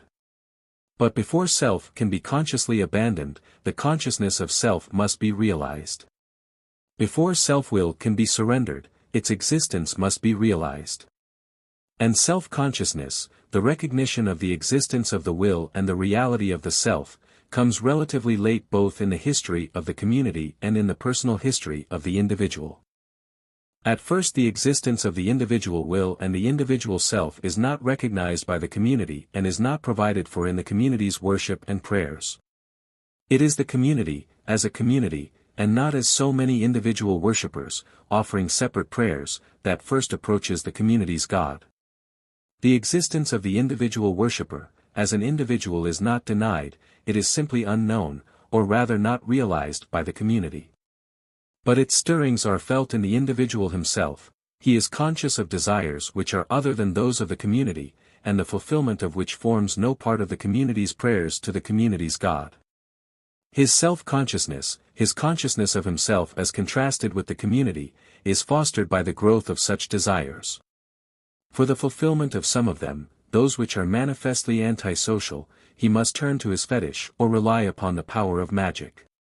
Even for the fulfillment of those of his desires which are not felt to be antisocial, but which find no place in the prayers of the community, he must rely on some other power than that of the God of the community, and it is in spells, therefore, that he continues to trust for the fulfillment of these innocent desires, inasmuch as the prayers of the community do not include them. The existence, in the individual, of desires, other than those of the community, wakes the individual to some consciousness of his individual existence. The effort to secure the fulfillment of those desires increases still further his self-consciousness, for he resorts to powers which are not exercised solely in the interests of the community, as are the powers of the community's God. But his increasing self-consciousness cannot and does not fail to modify his character and action as a worshipper of the community's gods. It modifies his relation to the community's gods in this sense, viz. that he appears before them not merely as a member of the community undistinguished from other members, but as an individual conscious to some extent of his individuality. He continues to take part in the worship of the gods, but he comes to it conscious of wishes of his own which may become petitions to the god, so far as they are not felt to be inconsistent with the good of the community. Of this stage we have ample evidence afforded by the cuneiform inscriptions of Assyria. Spells employed to the hurt of any worshipper of the gods are spells against which the worshipper may properly appeal to the gods for protection. A god is essentially the protector of his worshippers, and he protects each as well as all of them. Each of them may therefore appeal to him for protection. But though any one of them may so appeal, it is apparently only in course of time that individual petitions of this kind come to be put up to the gods. And the evidence of the cuneiform inscriptions is particularly interesting and instructive on the way in which this came about. In the Maklu tablets we find that the writers of the tablets are, or anticipate that they may be, the victims of spells. The inscriptions themselves may be regarded, and by some authorities are described, as countercharms or counterspells. They do in fact include, though they cannot be said to consist of, counterspells. Their typical feature is that they include some such phrase as, "Whoever thou art, O witch, I bind thy hands behind thee," or, "May the magic thou hast made recoil upon thyself." If the victim is being turned yellow by sickness, the counterspell is, "O witch, like the circlet of this seal, may thy face grow yellow and green."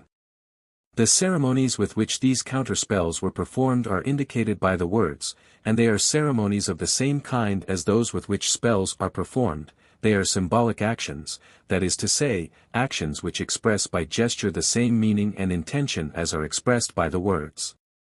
Thus, from the words, as the water trickleth away from his body so may the pestilence in his body trickle away. It is obvious that this counterspell accompanied a ceremonial rite of the kind indicated by the words. As an image of the person to be bewitched was used by the workers of magic, so an image of her, who hath bewitched me, is used by the worker of the counterspell, with the words, may her spell be wrecked, and upon her image may it recoil. If, now, such words, and the symbolical actions which are described and implied, were all that these Makla tablets contained, it might be argued that these counterspells were pure pieces of magic. The argument would not indeed be conclusive, because though the sentences are in the optative mood, there would be nothing to show on what, or on whom, the speaker relied for the fulfillment of his wish. But as it happens, it is characteristic of these Makla tablets that they are all addressed to the gods by name, e.g., may the great gods remove the spell from my body, or, O flaming fire god, mighty son of Anu. Judge thou my case and grant me a decision. Burn up the sorcerers and sorceress. It is the gods that are prayed to that the word of the sorceress shall turn back to her own mouth. May the gods of might smite her in her magic, may the magic which she has worked be crumbled like salt. Thus these Makla petitions are not counterspells, as at first sight they may appear, nor are they properly to be treated as being themselves spells for the purpose of counteracting magic. They are in form and in fact prayers to the gods, to undo the spell, and to force back the words of the witch into her own mouth. But though in the form in which these Makla petitions are preserved to us, they appear as prayers to the gods, and not as spells, or counterspells, it is true, and important to notice, that, in some cases, the sentences in the optative mood seem quite detachable from the invocation of the gods. Those sentences may apparently have stood, at one time, quite well by themselves, and apart from any invocation of the gods, that is to say, they may originally have been spells or counterspells, and only subsequently have been incorporated into prayers addressed to the gods. Let us then assume that this was the case with some of these Makla petitions, and let us consider what is implied when we make the assumption. What is implied is that there are some wishes, for instance those embodied in these Makla petitions, which may be realized by means of spells, or may quite appropriately be preferred to the gods of the community.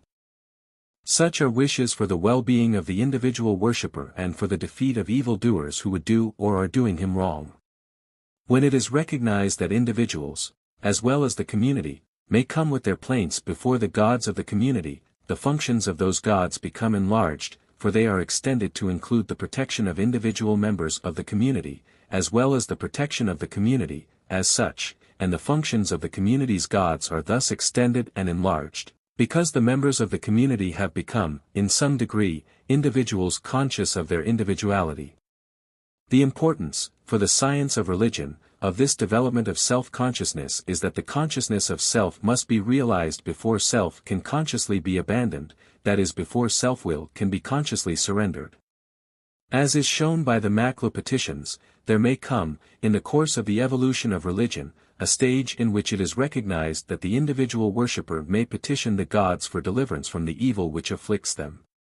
And the petitions used appear in some cases, as we have seen, to have been adopted into the ritual of the gods, word for word as they were found already in existence. If then they were, both in the words in which they were expressed, and in the purpose which they sought to achieve, such that they could be taken up, as they were and without change, into the ritual of the community's gods, it would seem that, even before they were so taken up, they could not have been wholly, if at all, alien to the spirit of religion. What marks them as religious, in the cuneiform inscriptions, is their context. It shows that the power, relied on for the accomplishment of the desires expressed in these petitions, was the power of the gods. Remove the context, and it becomes a matter of ambiguity, whether the wish is supposed, by those who utter it, to depend for its realization on some power, possessed and exercised by those who express the wish, or whether it is supposed to depend on the goodwill of some being vaguely conceived, and not addressed by name. But if eventually the wish, and the words in which it was expressed, are taken up into the worship of the gods, there seems a balance of probability that the wish was from the beginning rather in the nature of religion than of magic, rather a petition than a command, though the categories were not at first discriminated, and there was at first no clear vision of the quarter from which fulfillment of the wish was hoped for. From this point of view, optative sentences, sentences which express the wishes of him who pronounces them, may, in the beginning, well have been ambiguous, because there was, in the minds of those who uttered them, no clear conception of the quarter to which they were addressed. The idea of God may have been vague to the extreme of vagueness. Some of these optative sentences, however, were such that the community as a whole could join in them, and they were potentially, and became actually, prayers to the God of the community. The being to whom the community, as a whole, could pray, was thereby displayed as the God of the community. The idea of God became, so far, somewhat less vague, somewhat more sharply defined. Optative sentences, however, in which the community could not join, in which no one but the person who framed them could take part, could not be addressed to the God of the community. The idea of God thus was defined negatively. There were wishes which could not be communicated to him, those which were repugnant to the well-being of the community. The prayers of savages, that is of the men who are probably still nearest to the circumstances and condition of primitive man, furnish the material from which we can best infer what was the idea of God which was present in their consciousness at those moments when it was most vividly present to them. In view of the infinite number and variety of the forms of religion and religious belief, nothing would seem, a priori, more reasonable than to expect an equally infinite number of various and contradictory ideas. Especially should this seem a reasonable expectation to those who consider the idea of God to be fundamentally, and of its very nature, impossible and untenable. And so long as we look at the attempts which have been made, by means of reflection upon the idea, to body it forth, we have the evidence of all the mythologies to show the infinite variety of monstrosities, which reflection on the idea has been capable of producing. If then we stop there, our a priori expectation of savage and irrational inconsistency is fulfilled to abundance and to loathsome excess. But to stop there is to stop short, and to accept the speculations of the savage when he is reflecting on his experience, instead of pushing forward to discover for ourselves, if we may, what his experience actually was. To discover that, we cannot be content to pause for ever on his reflections. We must push back to the moment of his experience, that is to the moments when he is in the presence of his gods and is addressing them. Those are the moments in which he prays and in which he has no doubt that he is in communion with his gods. It is, then, from his prayers that we must seek to infer what idea he has of the gods to whom he prays. When, however, we take his prayers as the evidence from which to infer his idea of God, instead of the luxuriant overgrowth of speculative mythology, we find everywhere a bare simplicity, and everywhere substantial identity. If this is contrary to our expectation and at first seems strange, let us bear in mind that the science of morals offers a parallel, in this respect, to the science of religion. At one time it was, unconsciously but none the less decidedly, assumed that savages had a multiplicity of irrational and disgusting customs but no morals. The idea that there could be a substantial identity between the moral rules of different savage races, and even between their moral rules and ours, was an idea that simply was not entertained. Nevertheless, it was a fact, though unnoticed, and now it is a fact which, thanks to Drive Westermarck, is placed beyond dispute.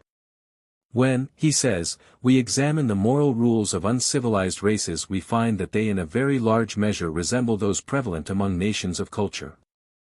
The human spirit throughout the process of its evolution is, in truth, 1. The underlying unity which manifests itself throughout the evolution of morality is to be found also in the evolution of religion, and it is from the prayers of man that we can infer it.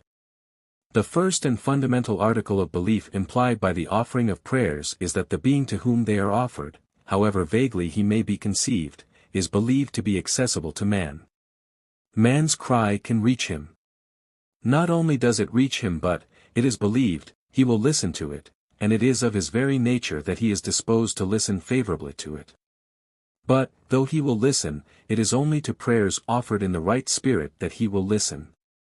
The earliest prayers offered are in all probability those which the community sends up in time of trouble, and they must be offered in the spirit of repentance. It is with the conviction that they have offended that the community first turns to the being worshipped, by whom they hope to be delivered from the evil which is upon them, and by whom they pray to be forgiven. Next, the offering of prayer implies the belief that the being addressed, not merely understands the prayers offered, but has the power to grant them. As having not only the power, but also the will so to do, he is approached not only with fear but also with hope. No approach would or could be made, if nothing could be hoped from it, and nothing could be hoped, unless the being approached were believed to have the power to grant the prayer. The very fact that approach is made shows that the being is at the moment believed to be one with whom it rests to grant or refuse the supplication, one than whom no other is, in this respect at least, more powerful, quo nihil meus.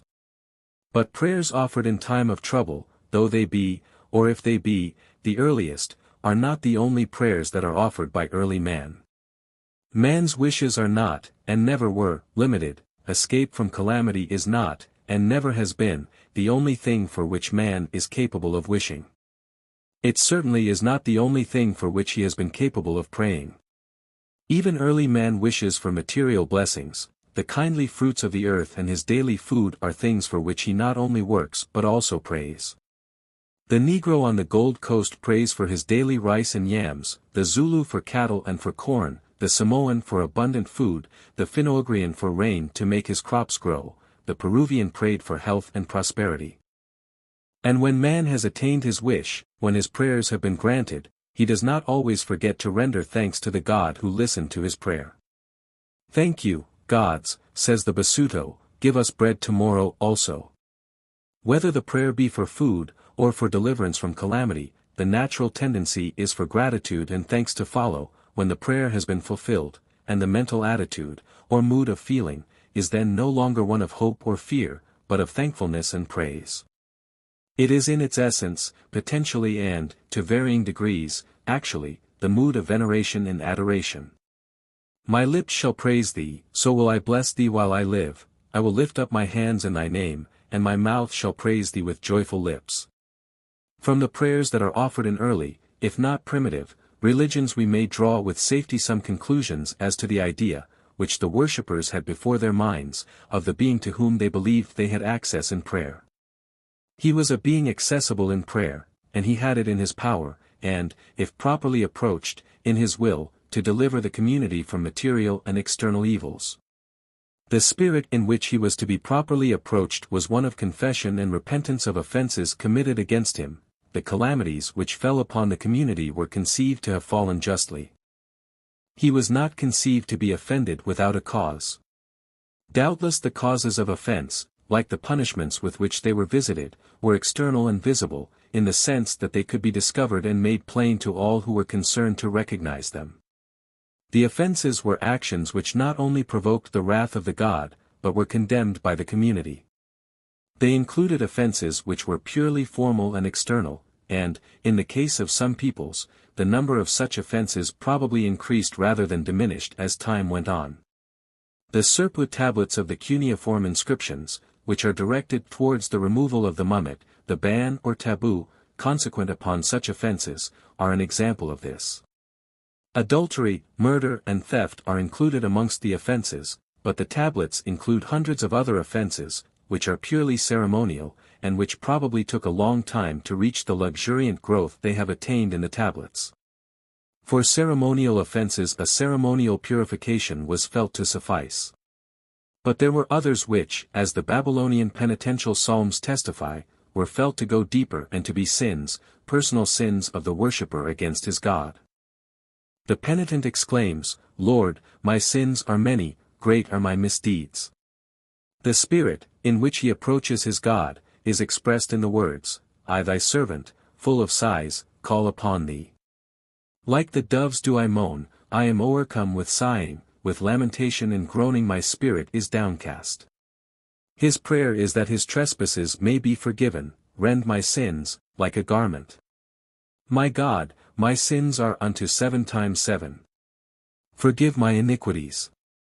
And his hope is in God, O Lord, thy servant, cast him not away, the sins which I have committed, transform by thy grace. The attitude of mind, the relation in which the worshipper finds himself to stand towards his God, is the same as that revealed in the Psalm of David, "Wash me thoroughly from mine iniquity, and cleanse me from my sin. For I acknowledge my transgressions, and my sin is ever before me. Against thee, thee only, have I sinned. Cast me not away from thy presence. The earliest prayers offered by any community probably were, as we have already seen, those which were sent up in time of trouble and inspired by the conviction that the community's God had been justly offended. The Psalms, from which quotations have just been given, show the same idea of God, conceived to have been justly offended by the transgressions of his servants. The difference between them is that, in the later prayers, the individual's self-consciousness has come to realize that the individual as well as the community exists, that the individual, as well as the community, is guilty of trespasses, and that the individual, as well as the community, needs forgiveness. That is to say, the idea of God has taken more definite shape. God has been revealed to the individual worshipper to be, my God, the worshipper to be, thy servant, and what is feared is not merely that the worshipper should be excluded from the community, but that he should be cast away from communion with God. The communion, aspired to, is however still such communion as may exist between a servant and his master. Material and external blessings, further, are, together with deliverance from material and external evil, still the principal subjects of prayer in the Psalms both of the Old Testament and of the cuneiform inscriptions, and, so far as this is the case, the worshipper's prayer is that his individual will may be done, and it is because he has received material and external blessings, because his will has been done, that his joyful lips praise and bless the Lord. That is to say, the idea of God, implied by such prayer and praise, is that he is a being who may help man to the fulfillment of man's desires and to the realization of man's will. The assumption required to justify this conception is that in man, man's will alone is operative, and never God's. This assumption has its analogy in the fact, already noticed, that in the beginning the individual is not self-conscious, or aware of the individuality of his own existence. When the individual's self-consciousness is thus but little, if at all, manifested, it is the community, as a community, which approaches its God and is felt to be responsible for the transgressions which have offended him. As self-consciousness comes to manifest itself, more and more, the sense of personal transgression and individual responsibility becomes more and more strong. If now we suppose that at this point the evolution, or unfolding, of the self ceases, and that the whole of its contents is now revealed, we shall hold that, in man, man's will alone can operate, and never God's.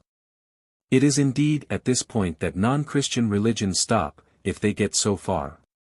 The idea of God as a being whose will is to be done, and not man's, is a distinctively Christian idea. The petition, which, as far as the science of religion enables us to judge, was the first petition made by man, was for deliverance from evil. The next, in historical order, was for forgiveness of sins, and, then, when society had come to be settled on an agricultural basis and dependent on the harvest, prayer was offered for daily bread. In the Lord's Prayer, the order of these petitions is exactly reversed. A fresh basis, or premise, for them, is supplied. They are still petitions proper to put forward, if put forward in the consciousness of a fact, hitherto not revealed, that man may do not his own will but the will of our Father, who is in heaven. Prayer is thus, at the end, what it was at the beginning, the prayer of a community. But whereas at the beginning the community was the narrow and exclusive community of the family or tribe, at the end it is a community which may include all mankind. Thus, the idea of God has increased in its extension. In its intention, so to speak, it has deepened. God is disclosed not as the master and king of his subjects and servants, but as the Father in heaven of his children on earth. It has however not merely deepened, it has been transformed, or rather it is to be approached in a different mood, and therefore is revealed in a new aspect, whereas in the beginning the body of worshippers, whether it approached its God with prayer for deliverance from calamities or for material blessings, approached him in order that their desires might be fulfilled. In the end the worshipper is taught that approach is possible only on renunciation of his own desires and on acceptance of God's will. The center of religion is transposed, it is no longer man and his desires round which religion is to revolve. The will of God is to be the center, to which man is no longer to gravitate unconsciously but to which he is deliberately to determine himself. As in the solar system the force of gravity is but one, so in the spiritual system that which holds all spiritual beings together is the love which proceeds from God to his creatures and may increasingly proceed from them to him. It is the substitution of the love of God for the desires of man which makes the new heaven and the new earth. From the point of view of evolution, the important fact is that this new aspect of the idea of God is not something merely superposed upon the old. If it were simply superposed, it would not be evolved. Neither is the disclosure, to the soul, of God as love, evolved from the conception of him as the being from whom men may seek the fulfillment of their desires. To interpret the process of religious evolution in this way would be to misinterpret it, in exactly the same way as if we were to suppose that, only when the evolution of vegetable life had been carried out to the full in all its forms, did the evolution of animal life begin. Animals are not vegetables carried to a rather higher stage of evolution, any more than vegetables are animals which have relapsed to a lower stage. If then we are to apply the theory of evolution to spiritual life, as well as to bodily life, we must apply it in the same way. We must regard the various forms, in the one case as in the other, as following different lines, and tending in different directions from a common center, rather than as different and successive sections of one and the same line. Spell no more becomes prayer than vegetables become animals. Impelled by the force of calamity to look in one direction, that of deliverance from pestilence or famine, early man saw, in the idea of God, a refuge in time of trouble. Moved at a later time by the feeling of gratitude, man found in the idea of God an object of veneration, and then interpreted his relation as that of a servant to his Lord. Whichever way this interpretation was pushed, whether to mean that the servant was to do things pleasing to his Lord, in order to gain the fulfillment of his own desires, or to imply that his transgressions stood ever between him and his offended master, further advance in that direction was impossible. A new direction, and therefore a fresh point of departure, was necessary. It was forthcoming in the Christian idea of God as the Heavenly Father. That idea when revealed is seen to have been what was postulated but never attained by religion in its earlier stages. The petitions for our daily bread, for forgiveness of sins, and for delivery from evil, had as their basis, in pre-Christian religions, man's desire. In Christianity those petitions are preferred in the conviction that the making of them is in accordance with God's will and the granting of them in accordance with his love, and that conviction is a normative principle of prayer.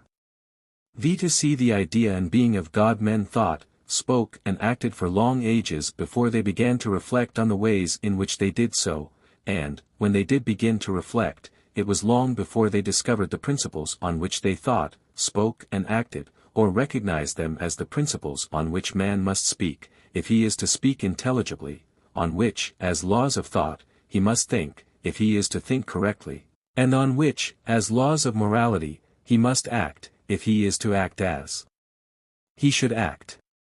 But though many thousands of years elapsed before he recognized these laws, they were, all the time, the laws on which he had to think, speak and act, and did actually think, speak and act, so far as he did so correctly.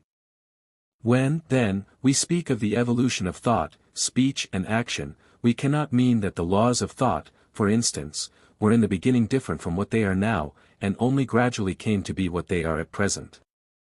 That would be just the same as saying that the law of gravitation did not operate in the way described by Newton until Newton formulated the law. The fact is that science has its evolution, just as thought, speech and action have. Man gradually and with much effort discovers laws of science, as he discovers the laws of thought, speech and action. In neither case does he make the laws, all that he does in either case is to come to recognize that they are there. But the recognition is a process, a slow process, attended by many mistakes and setbacks. And this slow process of the gradual recognition or discovery of fundamental laws, or first principles, is the process in which the evolution of science, as well as the evolution of thought, speech and action, consists. It is the process by which the laws that are at the bottom of man's thought, speech and action, and are fundamental to them, tend to rise to the surface of consciousness. It is in this same process that the evolution of religion consists.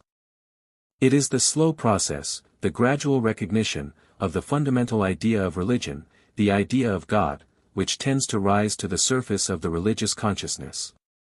Just as laws of thought, speech and action are implied by the very conception of right thought or speech or action, so the idea of God is implied by the mere conception of religion. It is implied always, it is implicit from the very beginning. It is disclosed gradually and imperfectly. The process of disclosure, which is the evolution of the idea, may, in many instances, be arrested at a stage of very early imperfection, by causes which make further development in that direction impossible, and then, if further progress is to be made, a fresh movement, in a fresh direction must be made. Just as men do not always think correctly, or act rightly, though they tend, in different degrees, to do so, so too, in religion, neither do they always move in the right direction, even if they move at all. They may even deteriorate, at times, in religion, as, at times, they deteriorate in morality. But it is not necessary to infer from this undoubted fact that there are no principles of either morality or religion. We are not led to deny the existence of the laws of logic or of grammar, because they are frequently disregarded by ourselves and others. The principles, or rather some particular principle, of morality may be absolutely misconceived by a community, at some stage of its history, in such a way that actions of a certain kind are not condemned by it. The inconsistency of judgment and feeling, thus displayed, is not the less inconsistent because it is almost, if not entirely, unconscious. In the same way a community may fail to recognize a principle of religion, or may misinterpret the idea of God, still the fact that they misinterpret it is proof that they have it. If they had it not, they could not interpret it in different ways. And the different interpretations are the different ways in which its evolution is carried forward. Its evolution is not in one continuous line, but is radiated from one common center, and is dispersive. That is the reason why the originators of religious movements, and the founders of religions, consider themselves to be restoring an old state of things, rather than initiating a new one, to be returning to the old religion, rather than starting a new religion. But in point of fact they are not reverting to a bygone stage in the history of religion, they are starting afresh from the fundamental principles of religion. From the central idea of religion, the idea of God, they move in a direction different from any hitherto followed. Monotheism may in order of time follow upon polytheism, but it is not polytheism under another name, any more than prayer is spell under another name. It is something very different, it is the negation of polytheism, not another form of it. It strikes at the roots of polytheism, and it does so because it goes back not to polytheism but to that from which polytheism springs, the idea of God, and starts from it in a direction which leads to a very different manifestation of the idea of God. And if monotheism displaces polytheism, it does so because it is found by experience to be the more faithful interpretation of that idea of God which even the polytheist has in his soul. In the same way, and for the same reasons, polytheism is not fetishism under another name. The gods of a community are not the fetishes of individuals. The difference between them is not a mere difference of name. Polytheism may, or may not, follow, in order of time, upon fetishism, but polytheism is not merely a form of fetishism. The two are different, and largely inconsistent, interpretations, or misinterpretations, of the same fundamental idea of God. They move in different directions, and are felt by the communities in which they are found, to tend in the direction of very different ends, the one to the good of the community, the other, in its most characteristic manifestations, to the injury of the community. In fetishism and polytheism we see the radiative, dispersive, force of evolution manifesting itself, just as in polytheism and monotheism. The different lines of evolution radiate in different directions, but those lines, all point to a common center of dispersion, the idea of God. But fetishism, polytheism and monotheism are not different in successive stages of one line of evolution, following the same direction. They are lines of different lengths, moving in different directions, though springing from a common center, the soul of man. It is because they have a common center, that man, whichever line he has followed, can fall back upon it and start afresh. The fact that men fall victims to logical fallacies does not shake our faith in the validity of the principles of reason, nor does the fact that false reasoning abounds the more, the lower we descend in the scale of humanity, lead us to believe that the principles of reason are invalid and non-existent there. Still less do we believe that, because immature minds reason often incorrectly, therefore correct reasoning is for all men an impossibility and a contradiction in terms. And these considerations apply in just the same way to the principles of religion and the idea of God, as to the principles of reason. Yet we are sometimes invited to believe that the existence of religious fallacies, or fallacious religions, is of itself enough to prove that there is no validity in the principles of religion, no reality in the idea of God, that because the uncultured races of mankind are the victims of error in religion, there is in religion no truth at all. The religion of civilized mankind consists but of the errors of the savage disguised in civilized garb. So far as this view is supposed to be the outcome of the study of the evolution of religion, it is due probably to the conception of evolution from which it proceeds. It proceeds on the assumption that the process of evolution exhibits the continuity of one and the same continuous line.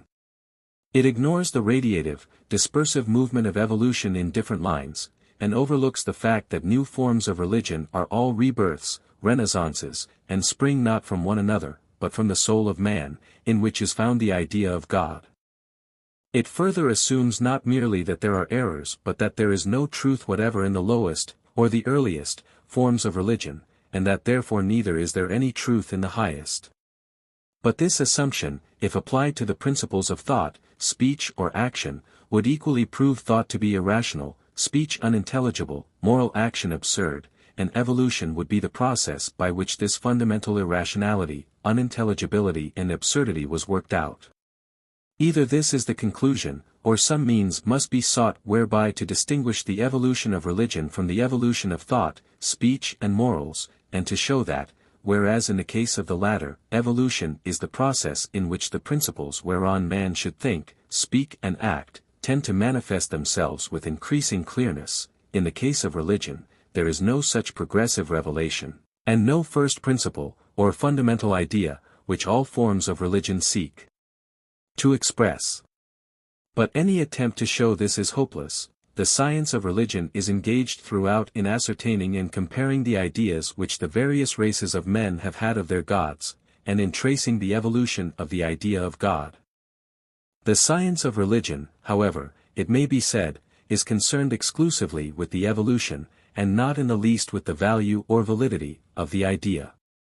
But neither, we must remember, is it concerned to dispute its value or to deny its validity, and no man can help drawing his own conclusions from the established fact that the idea is to be found wherever man is to be found.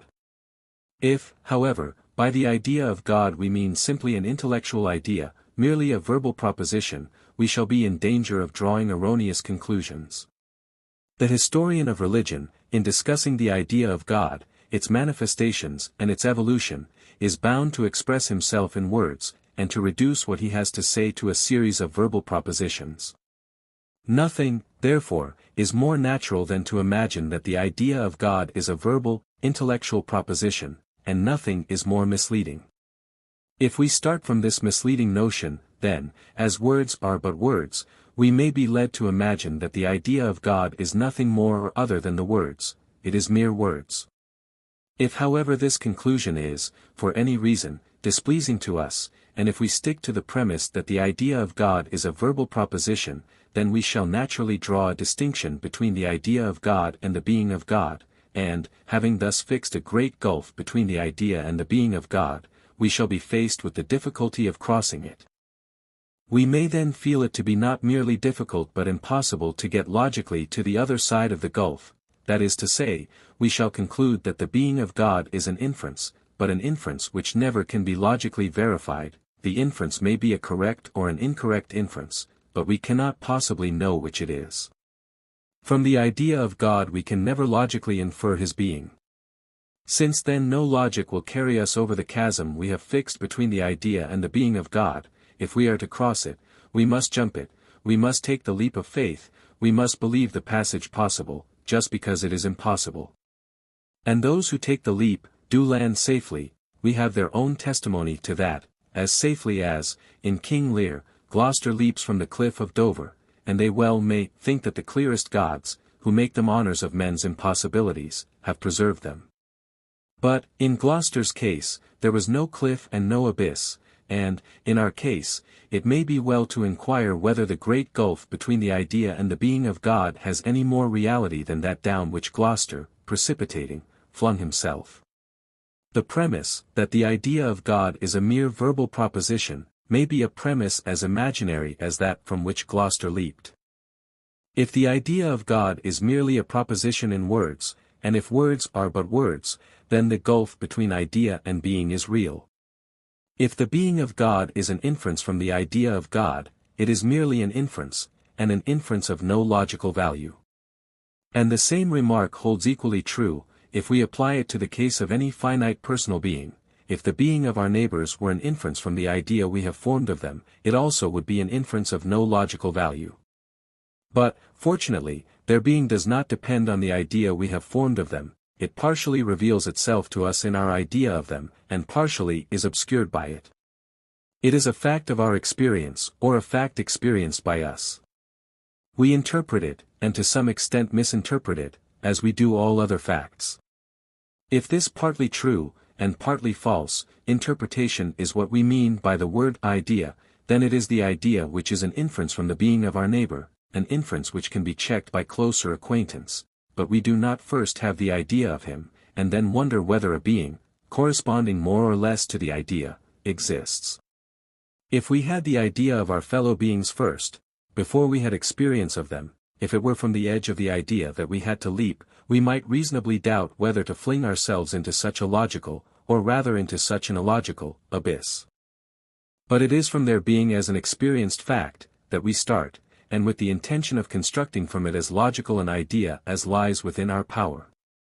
What is inference is not the being but the idea, so far as the idea is thus constructed. The idea, thus constructed, may be constructed correctly, or incorrectly. Whether it is constructed correctly or incorrectly is determined by further experience.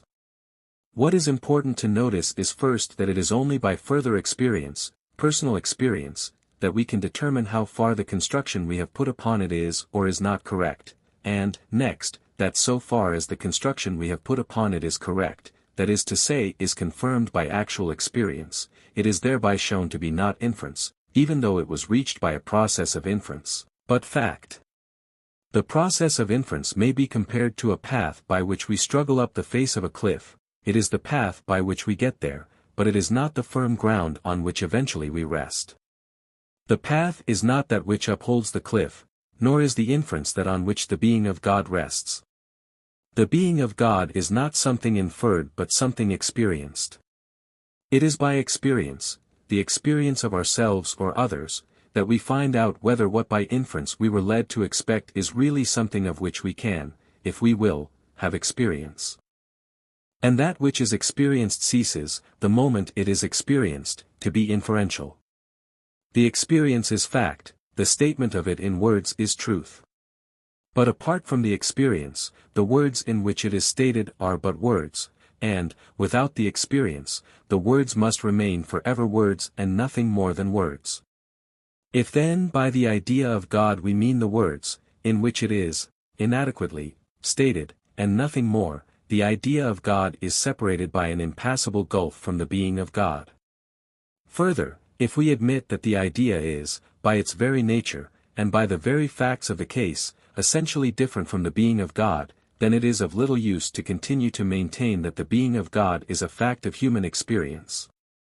In that case, the supposed fact of experience is reduced to something of which we neither have, nor can have, any idea, or consciousness, whatever. It thereby ceases to be a fact of experience at all. And it is precisely on this assumption that the being of God is denied to be a fact of experience, the assumption that being and idea are separated from one another by an impassable gulf, the idea we can be conscious of, but of his being we can have no experience. We must therefore ask not whether this gulf is impassable, but whether it exists at all, or is of the same imaginary nature as that to which Gloucester was led by Edgar. That there may be beings, of whom we have no idea, is a proposition which it is impossible to disprove. Such beings would be ex hypothesi no part of our experience, and if God were such a being, man would have no experience of him. And, having no experience of him, man could have no idea of him. But the experience man has, of those beings whom he knows, is an experience in which idea and being are given together. Even if in thought we attend to one rather than to the other of the two aspects, the idea is still the idea of the being, and the being is still the being of the idea. So far from there being an impassable gulf between the two are inseparable, in the moment of actual experience. It is in moments of reflection that they appear separable and separate, for the memory remains, when the actual experience has ceased. We have then only to call the memory the idea, and then the idea, in this use of the word, is as essentially different from that of which it is said to be the idea, as the memory of a being or thing is from the being or thing itself. If we put the memory into words, and pronounce those words to another, we communicate to him what we remember of our experience, modified, perhaps transmogrified, by our reflections upon it, but we do not communicate the actual experience, simply because we cannot. What we communicate may lead him to actual experience for himself, but it is not itself the experience. The memory may give rise, in ourselves or in others to whom we communicate, to expectation and anticipation, and the expectation is the more likely to be realized, the less the memory has been transmogrified by reflection. But, both the memory and the anticipation are clearly different from actual experience. It is only when they are confused with one aspect of the actual experience, that which we have called the idea, that the idea is supposed to be detachable from the being of whom we have actual experience. The idea is part of the experience, the memory obviously is not. If then it be said that the being of God is always an inference and is never anything more, the reply is that the being of anything whatever that is remembered or expected is, in the moment of memory or of anticipation, inferential, but, in the moment of actual experience, it is not inferred, it is experienced.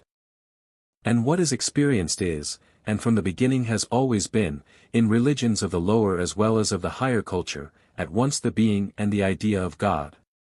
I and the ecstasy Aaron, 11 Adoration, 108 ff, 126, 144 Aeschylus, 37 Etiological Myths, 50, 53 Africans, 59 Allegory, 47 Animism, 17, 35, 50 Anthropomorphism, 18 ff, 27 Antisocial Character of Fetishism, 8, 14 Anu, 136 Aristotle, 121 Assyria, 134 ff Atonement, 54, 75 Australians, 57, 58, 59, 86 to 89, 113, 114 Awe, 24 Axe Heads, 11 Aztecs, 77, 78, 88 Babylonian Psalms, 145 Basutos, 143 Being, an Idea, 161 ff Bergson, 123, 125 Blackfellows,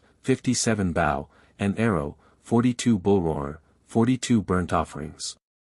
72 Calamity, 73, 97, 103 Series, 84 Chickencoatle, 84 Child, there, and the Community, 1, 14 Child, there, and Self-Consciousness, 3 Children, their Toys, 41, and Tales, 41, Community of, 42 Chota Nagpur, 63, 64, 65, 83, 85, 88 Christ, 100 Christianity, 19, 26, 57, 148, 151 Commerce, 69 Common Consciousness, capable of emotion and purpose, 2, 3, 14, the source and the criterion of the individual speech, thought and action, 2, 3, its attitude towards magic, 9 ff, 18, and Tales, 31, and Mythology.